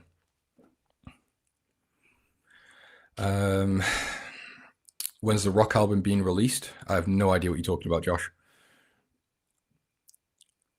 Yes, Crypto. Just rewind it like 10 seconds. I just answered you. Okay, so let's move forward to New Zealand yen. That's another reason I took it. Obviously, like I said, to catch the flow of the market, but it's also getting a bullish reading on the edge finder. So given the behavior of a lot of these yen pairs are showing, it's very, very difficult to get an entry, especially for the way I trade, which, I like organized pullbacks into a fib, previous structure. I'm just not seeing that really on any of the yen pairs that I want to trade, which is why I went for New Zealand yen, because it's the top rated on the edge finder. And again, it's just creeping to the upside. So it's just a trade that I would expect to sit in and not really have any particularly exciting developments. Pound yen, Australian yen, CAD yen. So we're getting a very bearish sentiment on the yen from the edge finder, actually. So let's take a look at pound yen. That one could be quite interesting. Really nice run actually here on pound yen. So I think maybe there's an opportunity here, but this is where the discretion of technical analysis comes in. So where would we want to draw a fib? We could draw it here, look for a correction of this left side here. That would make sense. However, we could also use it like this, just at sort of the previous swing low. And this one would also make sense because it would line up with this sort of previous resistance here. I've just realized I'm on the H1. Actually, that's probably why I'm not. There we go, H4. So there you go. Yeah. So sorry, I didn't realize I was on the H1. So yeah, I'd be looking for this. Actually, I quite like this idea on pound yen. Not really major structure throughout here, but there's a couple of little things that could act as a little bit of support. We could see a bit of a reversion back to the moving averages. Again, a 50% pullback or a 61.8 pullback. And then just look for a continuation. Very, very simple. The RSI is also overbought, so I wouldn't want to be buying just yet. But yeah, I think actually pound yen is going to go on the watch list. I'll keep an eye on that one. Quite like the look of it. Australian dollar yen also fundamentally is very interesting, but I've not really got anything in terms of technicals. It would really just be the same as pound yen. So we'd be waiting for a pullback. The technicals are a bit more clear here, really. I mean, we've got a bit more structure within the fib that would make me a little bit more convinced that this level could hold. So I think actually Australian dollar yen would take priority over pound yen on a technical basis. So I'd be looking for something like this. But yeah, I mean, very, very simple, basic stuff. So again, actually, I'm just going to add that. Oh, it's already on the watch list. There we go. Oh, buying, yeah, the tweet about buying silver. Oh, yeah, crypto man. It's because I'm not in the A1 Discord. I have my own service. I'm not part of the A1 team. I'm not cool enough for that, unfortunately. Can you cover silver and gold? We've already had a quick look at silver, so we'll go over gold. Yeah. If you can trade platinum, please check $ZAR. What does being able to trade platinum have to do with checking $ZAR? Wait, so what are we gonna look at? That's right. I just said what we were gonna. Oh, gold. That was it. Yeah. Okay, so let's see gold. So I drew this up earlier today, and this is actually why I was sat on the H1 earlier. I was looking, and still I'm paying attention to this level that we're at now on the H1, because it looks like a potentially good buying opportunity, more for a potential day trade, intraday trade. So obviously low, high, moving averages are coming into possibly a crossing formation here, just to indicate that we're out of this downtrend that we saw here. And we're developing back into an uptrend on the H1. So if we can see a bullish candle form from here, that would be quite a nice signal for me to get long and look to either just take it back up to this previous high, or maybe back up to the all-time high. It really depends how bullish you are and what you want to do on gold. For me, I'd probably just be looking to take it up to this high over here towards let's say 5,400 for this sake of ease, or maybe this fib extension. But yeah, I'm not overly interested in trading gold. As I've already told you, I'm already long silver and palladium. Sorry, I think I said platinum earlier. It's palladium I'm long on. So I've already got metals exposure. I'm not that bothered really about trading gold. I think overall, I am still bullish. I think we are very, very likely to come back to at least 5,400 roughly. From there, I've got no idea. It's then a point really of do we hold on, let me get the brush. Do we come back up to all-time highs and start breaking higher towards JP Morgan's target on gold is around 8,000 by the end of the year? Could be a potential looking point if you're more of a long-term holder and you want to accumulate metals for, again, sort of a long-term hold, maybe. But sort of short-term, normal swing trading, intraday trading, it's tricky because I'm in two minds. I think Nick covered it really well actually in his video about metals. I think it was his day 2 of metals crash video or whatever it was. He said it was like basically a liquidity event. So when we have situations like this, it's very common really for us to get a correction. And I also say a very similar thing when we have these large sort of impulsive moves, if you will. Having a correction is very, very normal. So my point really is, after we get that, what will we do? Are we going to continue down, or are we going to continue high? That's obviously the big question. If I could tell you the answer, I'd be going full margin on either way. But unfortunately, I don't have a decisive answer for you. It's more just a case of we're going to have to wait and see. So gold is actually showing a little bit of a rejection here, which is nice. So we've got 17 minutes left on this 30-minute candle. So if you are wanted to be a buyer of gold, and this isn't financial advice or a signal or anything like that, but I am personally paying attention here. If we can reject and get a bullish candle close, I think the long idea of that is completely reasonable. I've just realized half my head's off the screen. My apologies. There you go. Let me just read the chat. Hold on. Got some catching up to do. Where can you get the link? Just go to elitetraders.io. My website will pop up there.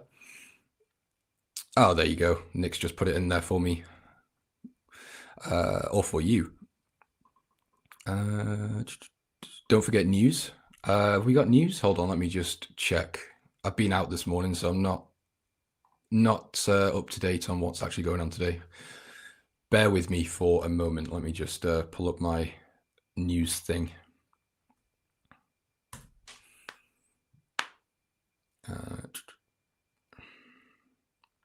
It's been slow. Oh, we've got services PMI.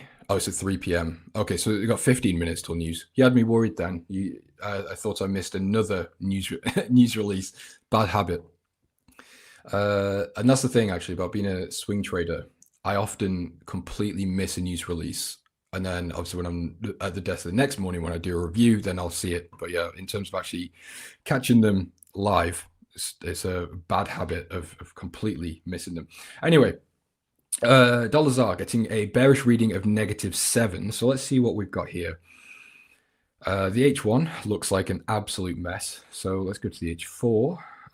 Bearish trend. Let's just start top. I've got no idea what's going on here, so I'm gonna have to start with monthly and work my way down.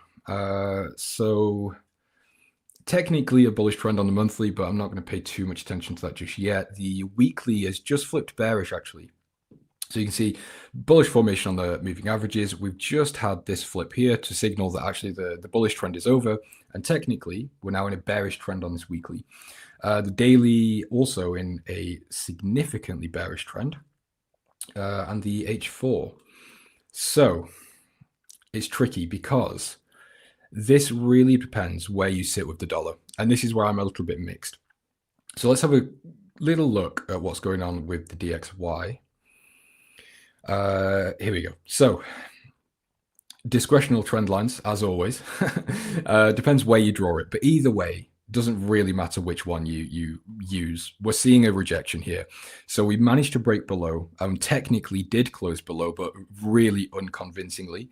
And this week, we're seeing buyers coming back into the market. So,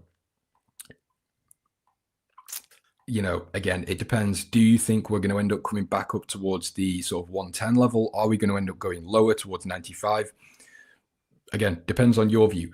But the interesting thing is, although the edge finder seems a little bit bearish on dollar ZAR, if we look at the eco strength index, which is a more long-term view, so as opposed to top setups, which is more of like a right now type of idea, the strength index is more of like a longer term swing trade, maybe position trading sort of data. The dollar is actually the only one or the only major currency getting a bullish reading. So that's where I'm a little bit not confused. That's not the right word, but I'm a little bit like I don't want to be short, but I also don't want to be long yet, just in case I'm too early on that idea, or you know, the data completely crumbles and we do end up with a bearish dollar. So right now, I would say my bias is actually long dollar short term, and then reassess how we behave around the 99 to 100 level. If we just stay in this range, then it would just be a case of long dollar at the low of the range, short dollar at the top of the range, and just play the range on the weekly time frame for the dollar. But yeah, that's it. So going back to dollar ZAR, although yes, we're in a very bearish trend, I am not in a position from a bias point of view to do anything here. Maybe that's a little bit of a longer explanation than what you needed, but I also wanted to fit my dollar idea in there as well. Short-term fundamentals favor the ZAR. Yeah, that's I don't trade the ZAR at all. I pay no attention to its fundamentals. So in terms of like central bank policy, I have absolutely no idea what's going on over there. So my view on it is my input, I suppose, is very limited, but that's my view from the dollar standpoint anyway. Okay, let's go and have another look. So Euro Pound's getting a bearish reading, which is interesting because, you know, everyone was trying to buy Euro Pound at one point. Let's see, daily. The daily is looking rough. So yeah, I wouldn't obviously want to be a buyer. The trend is looking a little bit precarious. The edge find is bearish. So I think the, excuse me, the easiest way to trade this market really would be just looking for corrections of this left side, because the Euro Pound had a really, really good period. When was this? This was sort of the In fact, yeah, basically all of 2025, actually, the euro pound's had a fantastic run. So there is the potential for it to have a complete correction this year. Now, not even necessarily just from a data perspective, but also from the general market behavior that we see with euro pound, because both of the economies are very correlated, very similar to the Australian dollar, New Zealand dollar. It typically just stays range bound, as you can see here. This is obviously a daily time frame, but overall, it's just sideways. There's not really anything going on. So to look for shorts on both sides, on a fundamental side and a sort of market behavior or mean reversion perspective, both make sense.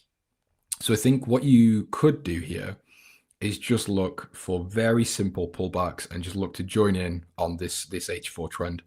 So the fib isn't overly clean, to be honest with you, but maybe something like this. We've already broken and retested, but there is the potential that we could come and sort of double top here.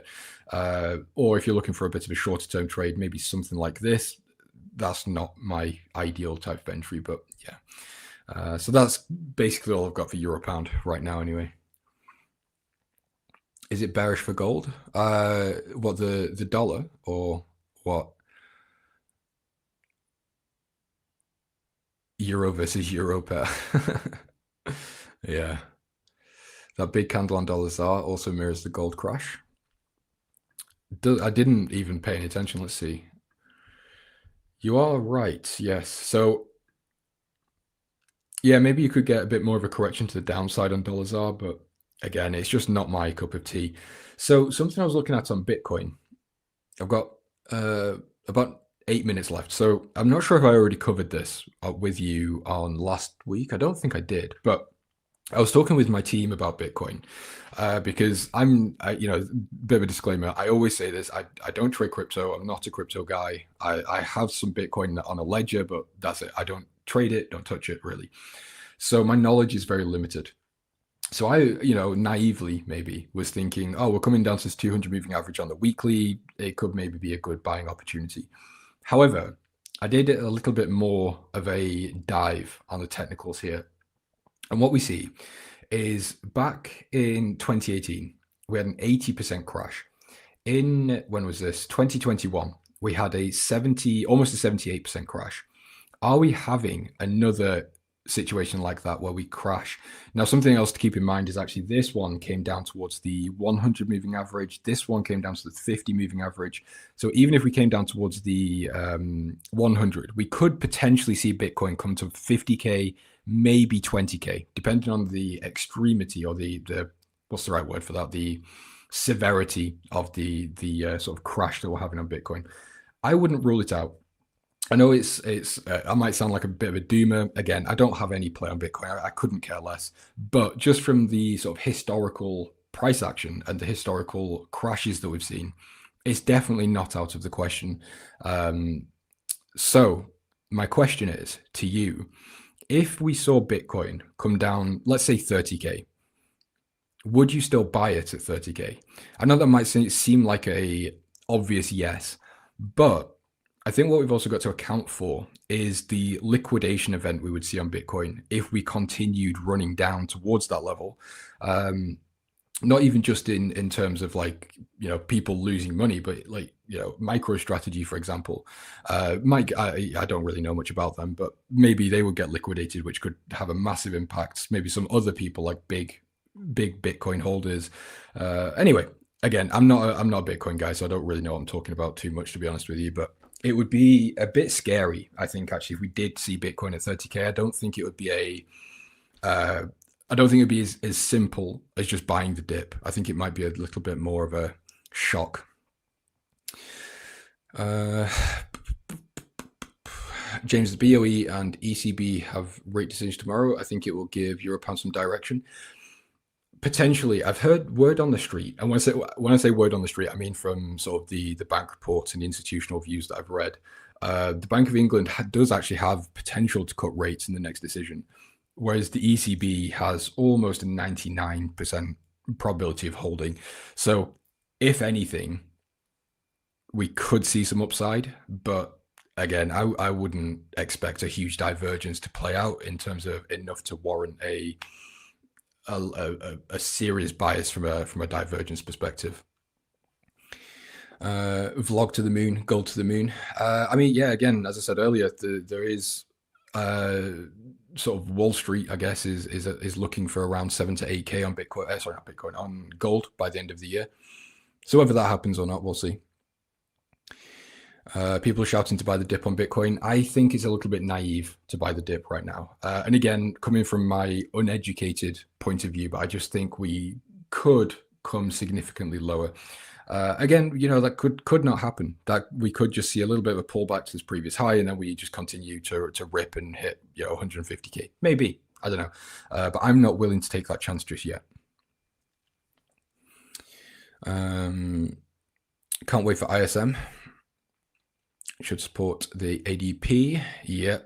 Well, you've got Alan Perez on in a couple of minutes, so he will, I'm sure, cover the news with you. Alan's a very knowledgeable market guy. So let's just have a quick look. DAX is getting a bearish reading, and the NASDAQ, actually. I didn't notice that. So let's have a look at the DAX. It seems like the stocks are having a little bit of trouble at the moment. And the thing, well, I should say the indices market's having a bit of trouble at the moment. I heard Nick say there was something about earnings. I'm not a huge stock guy in terms of like paying attention to earnings and things. I more trade the indices markets based on rate cycles, rate hikes, rate cuts, and obviously black swan events and things. But in terms of earnings, I'm relatively out of the loop, to be honest. I'm not a stock trader at all. However, the fact that we are getting a bearish reading is interesting. So it was NASDAQ that got the bearish reading. Now, it's tricky. I suppose what you could maybe do, and this isn't the way I trade, but there is the idea maybe here of just being a breakout trader. So you could essentially look for breaks of support, look for that momentum to kick in, trade it into the next level of support, and basically just keep doing that. So if we break this support, you go in, momentum trade all the way down to the next support, which will be down here, and you basically continue to do that. Now, I only trade like that in certain situations, so I wouldn't do it here, but excuse me. Hopefully you get the idea. How long are you planning to hold your winning trade? Depends which one you're talking about. If it's silver, then I'm not really looking for a timeline. It's more if we get to 150, I'll look to take profits or cut the position, or sorry, trim the position. But yeah, I've got quite a busy portfolio right now, so can't really give you a definitive answer. Getting ready to buy the DAX. Fair enough.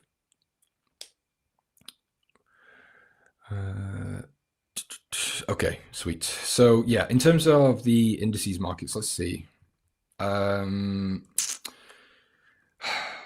wouldn't really feel comfortable doing anything here, to be honest with you. The H4, yeah, you know, you could maybe say buy the dip on the H4, but the problem is it's just sideways.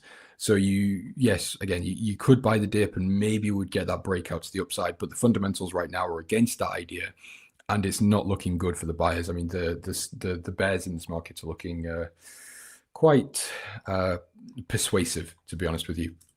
I suppose the redeeming factor would be the daily time frame.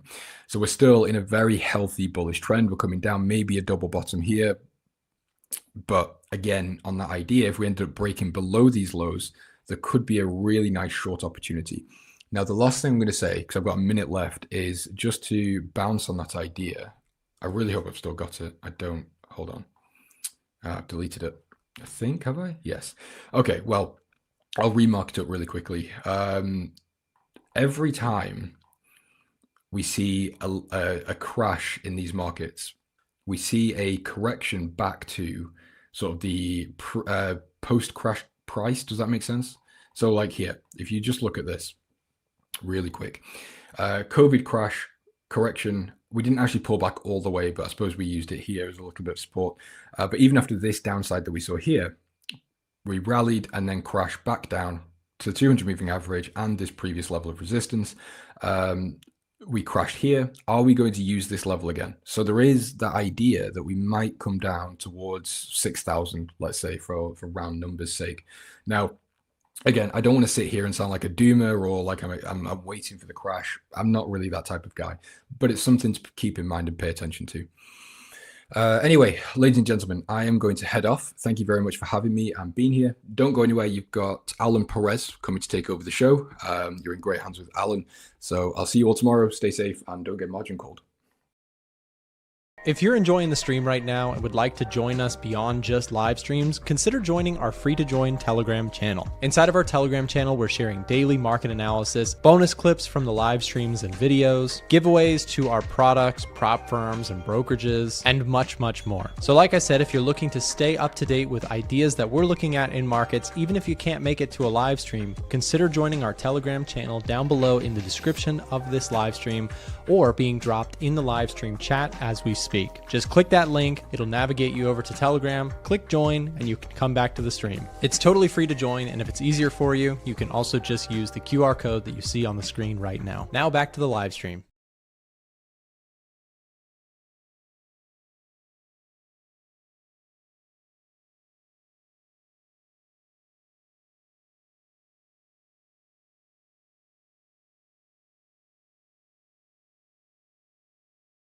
Go ahead and see the reaction on the dollar. Let me hide this here. So dollar index here on the daily. How's everyone doing today? Doing pretty well. So that was going to be the main focus for the week. We did have NFP come out, or supposed to come out on Friday, because of the government shutdown. They kind of, withheld that information there. Maybe we missed a bad jobs report. Who knows, right? But we're supposed to get it sometime in the future here. But for now, job report, NFP is still not coming out. So the main focus was now on ISM services, and it came out good for the dollar. So that's good to see there. Going to see ultimately what happens at the 98 handle for the dollar index, and I'll go ahead and look to proceed with that. My Aussie dollar position is probably giving back some of its gains, which is okay. Like I mentioned before, I am looking to go ahead and add into the position at the 61.8% retracement level, but nonetheless, we're still in profit here. I got in at the initial 38.2. Looking at other pairs here, euro dollar, I got out here at the 61.8 or just shy of it. We're still pretty much flat between the 50 and the 61. So nothing crazy going on there. We did have the Kiwi dollar give a mixed jobs report. So growth ticked up, but then the unemployment rate was not good. So kind of stalling out here, showing some relative weakness against the other peers. Interesting chart that I'm kind of curious about. I'm not looking to participate or short this thing by any means, but if the dollar index does go ahead and start sliding at that 98 handle, I think dollar yen is presenting a good setup for short. We're at the 50-day moving average. We filled in this gap here, this little pocket. Maybe we take it lower. Remember, as we were approaching the 158, 159, ultimately that 160 handle, that's where you get that intervention risk. The Fed went and helped the Bank of Japan as far as getting the rate check to see what that cost would look like. And that within itself went ahead and added some selling pressure into the dollar yen. So perhaps if we creep back up into this area here, anything within here, you put yourself at risk there. So maybe a good sell opportunity here for the dollar yen. Maybe if we get the reading on the edge finder. I know for the most part right now, the dollar counterparts are doing pretty well. So if you just go to the major currencies on the top sales page, if everything is still the same here, yeah, you have New Zealand, Aussie dollar. Things are kind of getting in the neutral camp, which is interesting to see. I like seeing that, especially as we get into a decision point on the dollar index here. So maybe we can approach this level with a very clean slate, go with the data moving forward and see what it looks like. But yeah, let's see. I think dollar yen short will be good at that level, but obviously we need to see a proper reading on the edge finder. We need to see some maybe some misses in the U.S. economic data, and then also that intervention risk as well creep back into the picture. But for now, I mean, we did have some PPI last week was pretty sticky. Services doing pretty well as well. So actually that could kind of go ahead and counteract that, but we will see how it starts to play out. Bashi saying no audio. James, can you hear me okay?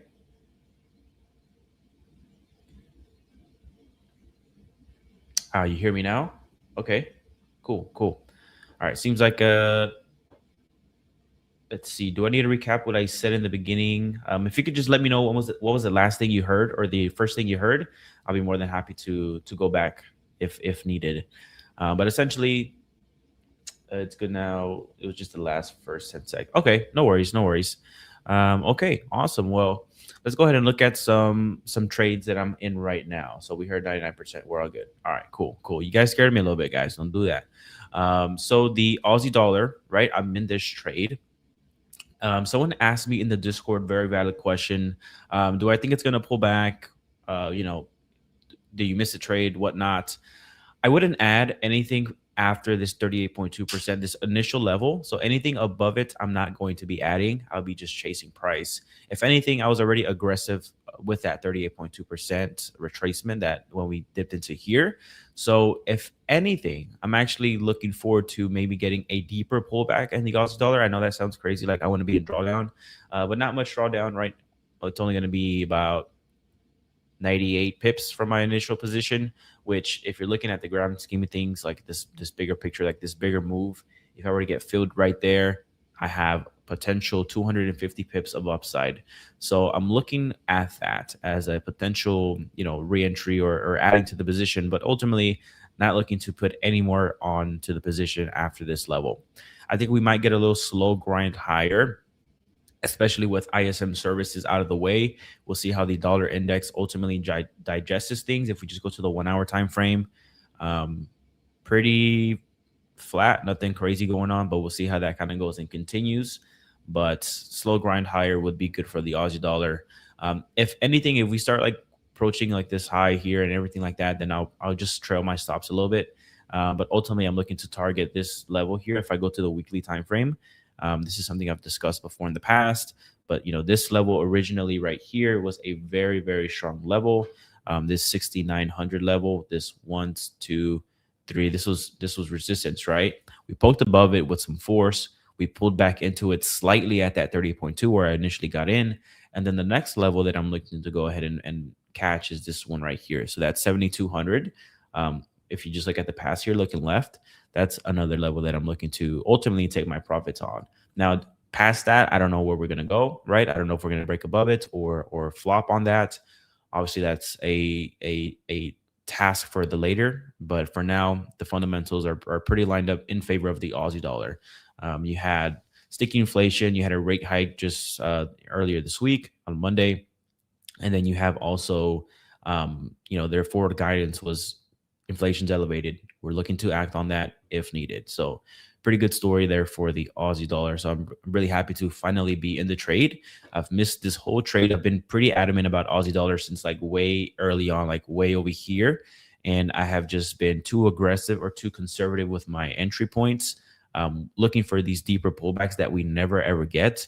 And so that's why I kind of had to just go for the 38.2. So at the moment it's working out, but at any moment things can flip. This thing can go against me. What are my risks, right? If we get a strong dollar, that's obviously a big risk for me. Another thing that is at risk for me is metals. Aussie dollar thrives on the exports of gold, right? Big thing. So when gold is doing well, Aussie dollar is also benefiting from that. So that little push that we're seeing in gold is somewhat translating into the Aussie dollar. Not a one-to-one correlation by any means, but just another layer of confluence that you can look at. So always be mindful of that, guys. So like whenever gold is doing well, Aussie dollar tends to do well as well. When gold tends to flop, Aussie dollar tends to flop as well. The other caveat is risk on, risk off. So if you're in a risk on environment, the Aussie dollar is considered a risk on currency. Same thing with the Kiwi. So those things really do well. If you see a broader risk off move, then you'll see gold rally, but then you'll see Aussie dollar fall. So that's the little caveat there. But for now, like things are pretty steady in the market. Like no geopolitical tensions are seeming to be cooling down a little bit. You have supposed advanced talks with US and Iran and things like that, although we did shot down the drone. But come Sunday, we're going to supposedly meet with them and see what happens. But for now, things are pretty steady. So gold's getting a little bit of a bump, little grind higher here. I'm sure a lot of you guys have questions on, is gold going to continue higher or is it going to flop? I don't know. I made a post in the Telegram channel. And by the way, join the Telegram channel, completely free value. But one of the things I did was basically highlight the overall theme is still somewhat supportive of gold, but you're getting a strong dollar. You're getting the pricing in of a potential slightly more hawkish pick than we thought. But then you do have like geopolitical stuff, right? One of the things I always mention is, given the current administration and things like that, the not necessarily like the administration, but just the choice of words and his ambitions of like acquiring Greenland and things like that, and Cuba, and being somewhat aggressive, that obviously instills volatility into the market, and so gold thrives off that. And so to say that that's coming to a complete end is I think is a little bit foolish. I do think down the pipeline we will have another escalation of some sort. Maybe it'd be tariffs, maybe it'd be something fresh. Who knows? But I do think that that is to come sometime in the future. So I do think that the overall picture longer term for gold is to the upside. And other banks agree with that as well. You have like your JP Morgans and your Morgan Stanleys and all that good stuff. They're raising their targets from like 6,000 to 65 or 62. So I do think that the upside is there. I'm just waiting for a pullback, right? So do I think it's going to go up or down? I don't know. I think it's most likely going to go sideways for now. So the 200-day moving average could be a very fantastic entry point if we do end up getting there. I don't know what will ultimately get us there. Maybe we get another flash crash, which will be, if you just think about it. So this one from low to high, or from high to low, was 21%, and then this one is only 32% away. So it's not too far away if you just look at the recent dip. So if we get another dip just like that, then we will most definitely get to that 200-day moving average. And I think that would be a fantastic buy opportunity. Even if you're thinking of it like more long-term, right? Just more long-term, I think that's a good way to start a potential dollar cost average position or a trade position, whichever way you want to approach it. I think that'll be a good level. So one thing that I'm going to be looking at, in fact, I'll put an alarm, add alarm to this moving average here. So we'll see, pump it up a little bit here. Something like that, because as it comes down lower, this will obviously creep up with it as the bar count increases. So maybe something around that 4,000 area would be a good level that I'll be watching for gold here. Silver, different story. Silver, I think, was a little bit more memeified than gold. So this one was a very, very erratic, very parabolic price action. We're now at the 38.2% retracement level. I think once we get to the 50% retracement level, that's where you get that real risk of bear stepping in and getting another chance to take it lower. But we'll see. This thing had a really mean run up, and when you add euphoria and basically a lot of retail crowd and a lot of leverage and things like that, you get to see moves like this, a correction. It's just due. It's funny because I saw like a lot of people, I was starting getting a lot of videos on my feed, like people going to buy gold or sell gold or buy gold, or just a lot of transactions within gold. And people were buying big money, like, and this is just an average person, like a good portion of their liquid net worth into silver at these like 120s, 116s levels, right? Like they were buying the top, which is crazy to see. So usually the saying goes like, when you start hearing your cab driver talk about a certain asset, that's when the top is in. So I think like we got a similar situation with silver. Everyone was very euphoric at the highs. We just got a little bit of correction. We'll see how the overall picture sets up here. But we do have a deleveraging story, most certainly a deleveraging story in metals. Let's see. Let me look at the chat here. New Zealand may become sluggish. Yeah, so that's something I have in the back of my mind, right? So New Zealand mixed outlook here today, showing a relative weakness here. Before I say anything, let me go ahead and verify with the Edge Finder. And I recommend everyone do this. If you have an Edge Finder copy, do this before you look at a trade. But I have a certain thing in the back of my mind, but I'm going to confirm it here. And to those that don't have the Edge Finder, seriously consider getting it. It's a tool that has helped me tremendously here. I love the thing. Continuous updates all the time. Institutional players that are trading these markets, they don't guess. They have systems just like this.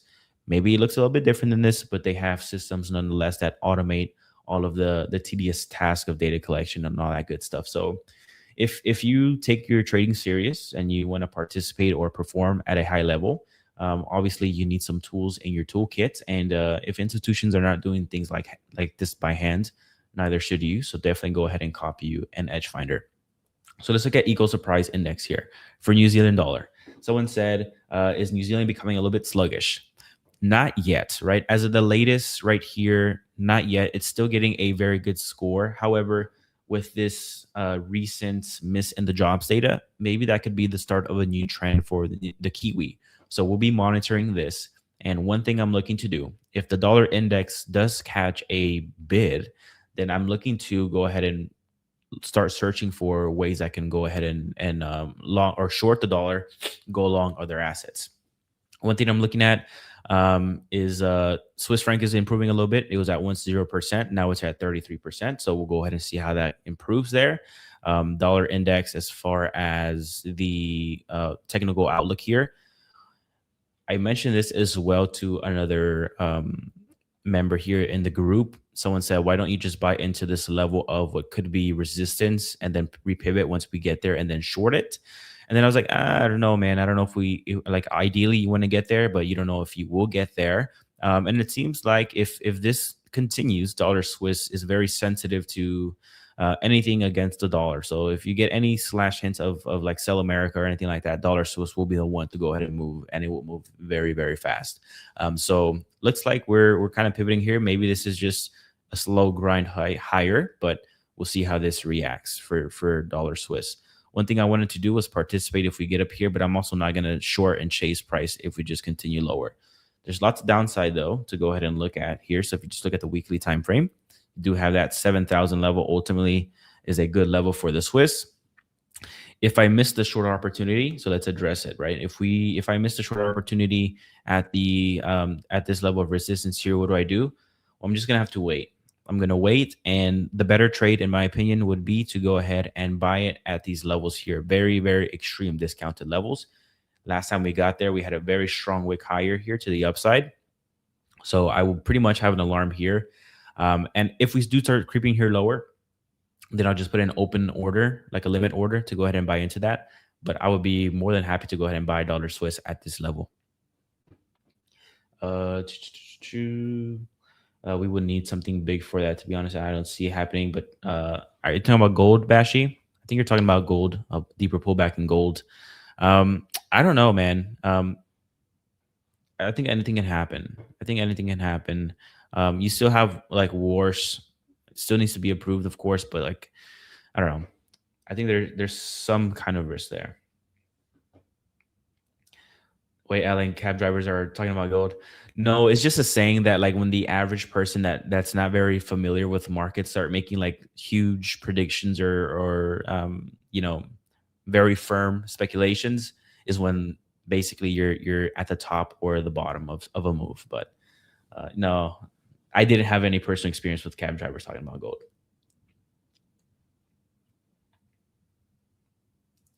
Would you mind giving your insights on gold or Bitcoin? Yeah, of course. So I was talking with Marco yesterday. He educated me about the halving cycle, and it does tend to mature as the cycle does approach to an end from my research. And Marco did mention that the halving cycle is due to end. I think he said September, October, towards the end of the year. So I'm assuming Q4 of 2026, which is this year here. So we'll see. That's some bearish sentiment.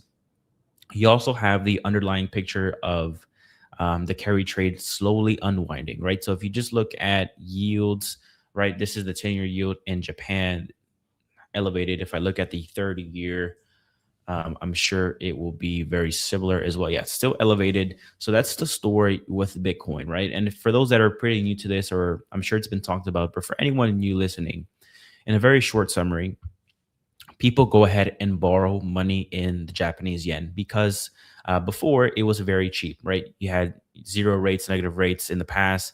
Now people go ahead and get that borrow money and park it into higher yielding assets, whether it be the US or in this case right now, the Australian dollar, or maybe Bitcoin or US equities, wherever the case may be. They take cheap money with zero interest rates, perhaps, and then they go ahead and move it into the higher yielding asset. Bitcoin in the past has been a very high yielding asset. It's very speculative, but it has very, very high returns. So it makes the trade worthwhile. Now you're getting elevated Japanese bond yields. And basically what that indicates is higher rates in Japan. The the Bank of Japan is looking to intervene. So they're looking to go ahead and, make the Japanese yen a little bit stronger. They're looking to actively raise the interest rates, right? They've been voicing that as well. And so if you raise the interest rates in Japan, that spread is going to narrow between the rate you borrowed at within the yen and the rate you earn in Bitcoin. And so that becomes less attractive. And so for the people that are highly leveraged in the assets, they're forced to liquidate, right? Because it's not becoming as lucrative. Maybe they search for another vehicle to do that. So that's basically the story with the Bitcoin and the Japanese yen and the carry trade unwind. We're seeing a little bit of that. We also do have this level of support here, right? Which from a technical perspective, I think is a solid level of support. Though if we do break that level, then it does become a little bit risky. If you just look left here, we have lots of downside at risk, right? Another thing, very small story, but nonetheless, it can add to sentiment. You do have these leveraged companies like, for example, MicroStrategy Solutions, MSTR, or now known as Strategy, very, very invested in the Bitcoin story. They believe in it. Their whole theme is like, they buy all the Bitcoin and wait for it to go up, basically very simply, but they're also very leveraged as well. And so in MicroStrategy's case, you do have that 76,000 level as their average cost, right? So anything below 76,000 they're in the red. So at one point they were up like $35 billion at the high here in profit. Now they're down $1 billion, right? So if this thing does start to creep lower aggressively, then perhaps, this is just my personal speculation, but then perhaps you get a deeper unwind. You have some of these more bigger leverage funds having to take positions off, and maybe that adds to some added, bearish sentiment. So one thing to think about, MSTR's holding in comparison to the overall market cap and the overall holdings of all of Bitcoin, relatively small in the grand scheme of things. But if you get a handful of these guys having to force their way out, maybe that adds to that sentiment, and then you can see a sharper pullback in Bitcoin. So yeah, that's just my take on it. Do I think it's going to go higher or low? I don't know. This is the only level that I'm looking at, that 70,000, 74,000 level here, just because it looks clean from a technical perspective. I don't actively trade Bitcoin. I'm not super knowledgeable in Bitcoin. This is just a high level, what I've gathered here about Bitcoin. So hope I answered your question, Aliba John. I did go ahead and put a post about it in the Telegram channel. So I'll go ahead and put that in there. Consider joining the Telegram channel, Mr. Aliba, and anyone else watching. I'll talk Bitcoin. I'll talk Forex, indices, gold, anything, oil, all that good stuff. If it's a chart worth watching and worth knowing about, I definitely go ahead and do my best to go ahead and put it in there, just so you guys know. For example, like New Zealand dollar with the mixed jobs report, I went ahead and put that in there today. Super important chart that you guys should know about as far as currencies. And yeah, man, so definitely go ahead and join. I also do quizzes at the end of every single day. So yesterday, or not yesterday, but the other day I did about at the time, the CME raised the margin requirements on gold, right? And so that caused some little bit unwind, or that was a part of the reason why gold was falling very, very far, or a lot. And so what I did was I basically put a question about that, right? To kind of just test your knowledge and keep you guys sharp. And that way you guys are being quizzed, but you're being quizzed on relevant topics in the now. So basically just did, what is the immediate impact of margin increase on buying power? Put the answer there. Got lots of responses, 751 answers. So I'd love to see you guys being engaged there, and we would love to, have more of you guys in there as well. So definitely feel free to join. It is my pleasure to help you guys have a good experience and helping you guys on the trading journey. You got that one right. That's good, man. That's good. Sometimes I'll do hard ones. Sometimes I'll do easy ones. But you guys are pretty smart for the most part. Like, you guys are always getting the majority right. So that's awesome to see. You like the closing bell quizzes? That's good, man. That was just something I thought about on the fly one day, and I was like, let me just implement it. So, but yeah, it seems to get good traction, good reactions, and good participation. So I'm happy to continue doing that. And if you have any more questions on or suggestions on improving the Telegram channel, I believe the people at A1 were doing a sale on the VIP Discord. But if not, nonetheless, still go ahead and join. I'm in there. I'm pretty active. If you just at me or mention me in there, I'll be more than happy to respond to you guys and help you guys any way I can. So definitely go ahead and be, participate into our services. We would love to have you guys. Your questions are tricky. That's good, man. That's good. If you just like, the thing with the questions, if you were to get the question wrong, I always put an answer. So like right here, it'll pop up if you just click the little light bulb, and that'll give you an explanation. So, typical test taking procedure. If you get a question wrong, read the explanation behind it, and then you will most likely get it the next time. So I try not to repeat. Actually, I haven't repeated any questions, but sometimes I do run out of ideas or whatnot. So I go to like a test book that like an old like Series 3 textbook and stuff and put that in there. But for the most part, things are very, very fresh. Yeah, it tells you the answer after that. That's right. Okay, let's see what's going on here. So on the weekly time frame, one thing I did say was that the dollar index here is printed this, what could be a very bullish candle, right? We had this mean drop, big wick here. Perhaps this was a fake out, and now you're trading it to the upside here. So that $98 handle is something I'm very, very much looking to go ahead and see. We're getting neutral readings on the edge finder, which is a good thing. So we can go ahead and approach this with a very clean slate. Equities are seeming to rebound here. We do have NASDAQ leading the way lower here, showing to relative weakness, but we are getting a pivot, a rotation into the broader market, which is pretty healthy to see, though things are pretty elevated. Like, we really haven't had any meaningful pullbacks. If I'm a trader of equities, US indexes, if I'm choosing one, I'm choosing either the S&P, the Russell, or US 30 here. Preferably, my choice would be the S&P, but it would be S&P at that 6,500 handle. Good level of support, and the 200-day moving average has now found its way at this level of support.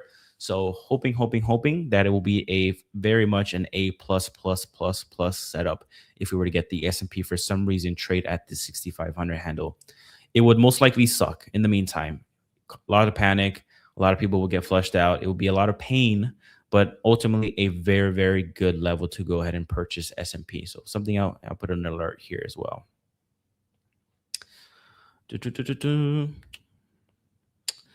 Okay, as far as currencies, pretty quiet. Not any big movers, I would say, after this ISM services, though that is good for the US because services is the bigger component of growth in the US. So when you think of like what GDP is compiled of, it's manufacturing and services and everything else.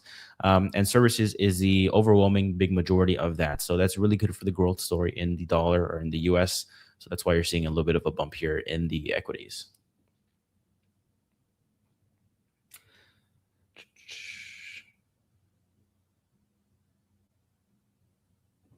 Yeah, man, you're gonna make me blush. You're gonna make me blush. Come on. I'm in front of a lot of people here, so it can't be doing that to me, Bashy. Any chart markups that you guys want me to look at here? I know most of the big data here is behind us as far as ISM services. We had Jolts canceled yesterday. NFP doesn't seem to be coming out today, or not today, Friday. So let's go ahead and see if anything has changed on that front as well. Nothing really, but I'm very much open to, helping any chart markups, any suggestions. Maybe you're in a trade and you need help navigating it, or just my feedback or my opinion. Again, nothing's financial advice, but I'll be more than happy to help any way I can. I do have 2 minutes here, so maybe I can do one chart before I head out. Waiting for a yen intervention, but it's been quiet. Yeah, Bashy, I agree. So let's talk about that real quick before I head out. So yen intervention, dollar index is catching a bit here. I'm going to be very cautious if we were to get back into this level. I'll be actually kind of happy if we do get into this level, because then it's another opportunity to participate. So let's say hypothetically that we were to approach this 158, 159, ultimately this 160. All right, if we're back at this territory and we see more talks about yen intervention, right? Bank of Japan starts voicing their intentions, then I think that's a good trade to take it to the downside, right? Obviously, wide stops, very small position. Yen is very volatile. There's also some heavy swaps associated with trading it to the downside as well. So something to be mindful of. But yeah, I mean, if you already have the Fed that was somewhat helping them in achieving that objective of intervening by checking the rates, then maybe once you get into this 160 handle, anything above here, they already have all the information they need. They can go ahead and act if needed. Remember, the thing with the yen, the tricky thing is not so much of a level like 160, 158. I know I'm voicing those levels, But when it comes to yen intervention, it's not about the level itself. It's about the speed of depreciation. So if you get a fast run up here in the yen up into those levels, then that risk of intervention becomes very, very much alive. If it's a slow grind, then it's not as risky, but you still have to be somewhat mindful. So that would be my take on the Japanese yen. Guys, again, thank you guys so much for watching. Super happy to be here on the live streams. I will see you guys again next week. I'll be traveling here this weekend, but I'll see you guys next week. Join the Telegram channel and get yourself a copy of the Edge Finder if you can afford it. I promise you that it will pay for itself 10 times over, right? So, and you have all the resources as well. You have the live streams, you have the Discord group. So if you have any questions or anything, feel free to give us a chat. You have some awesome people behind the scenes as well on A1 Trading that will help you with any questions. So consider getting a copy of the Edge Finder and join the free Telegram channel. But with that, I will leave you guys. Have a blessed rest of your day. And like always, trade safely, everyone. Bye-bye. Thanks again for watching today's show. Our goal at A1 Trading is to continue to share free value to our audience through daily videos and articles, keeping you up to date with the latest market coverage. If you enjoy our content, make sure to subscribe for more. From all of us at A1 Trading, have a great day, and we'll see you next time.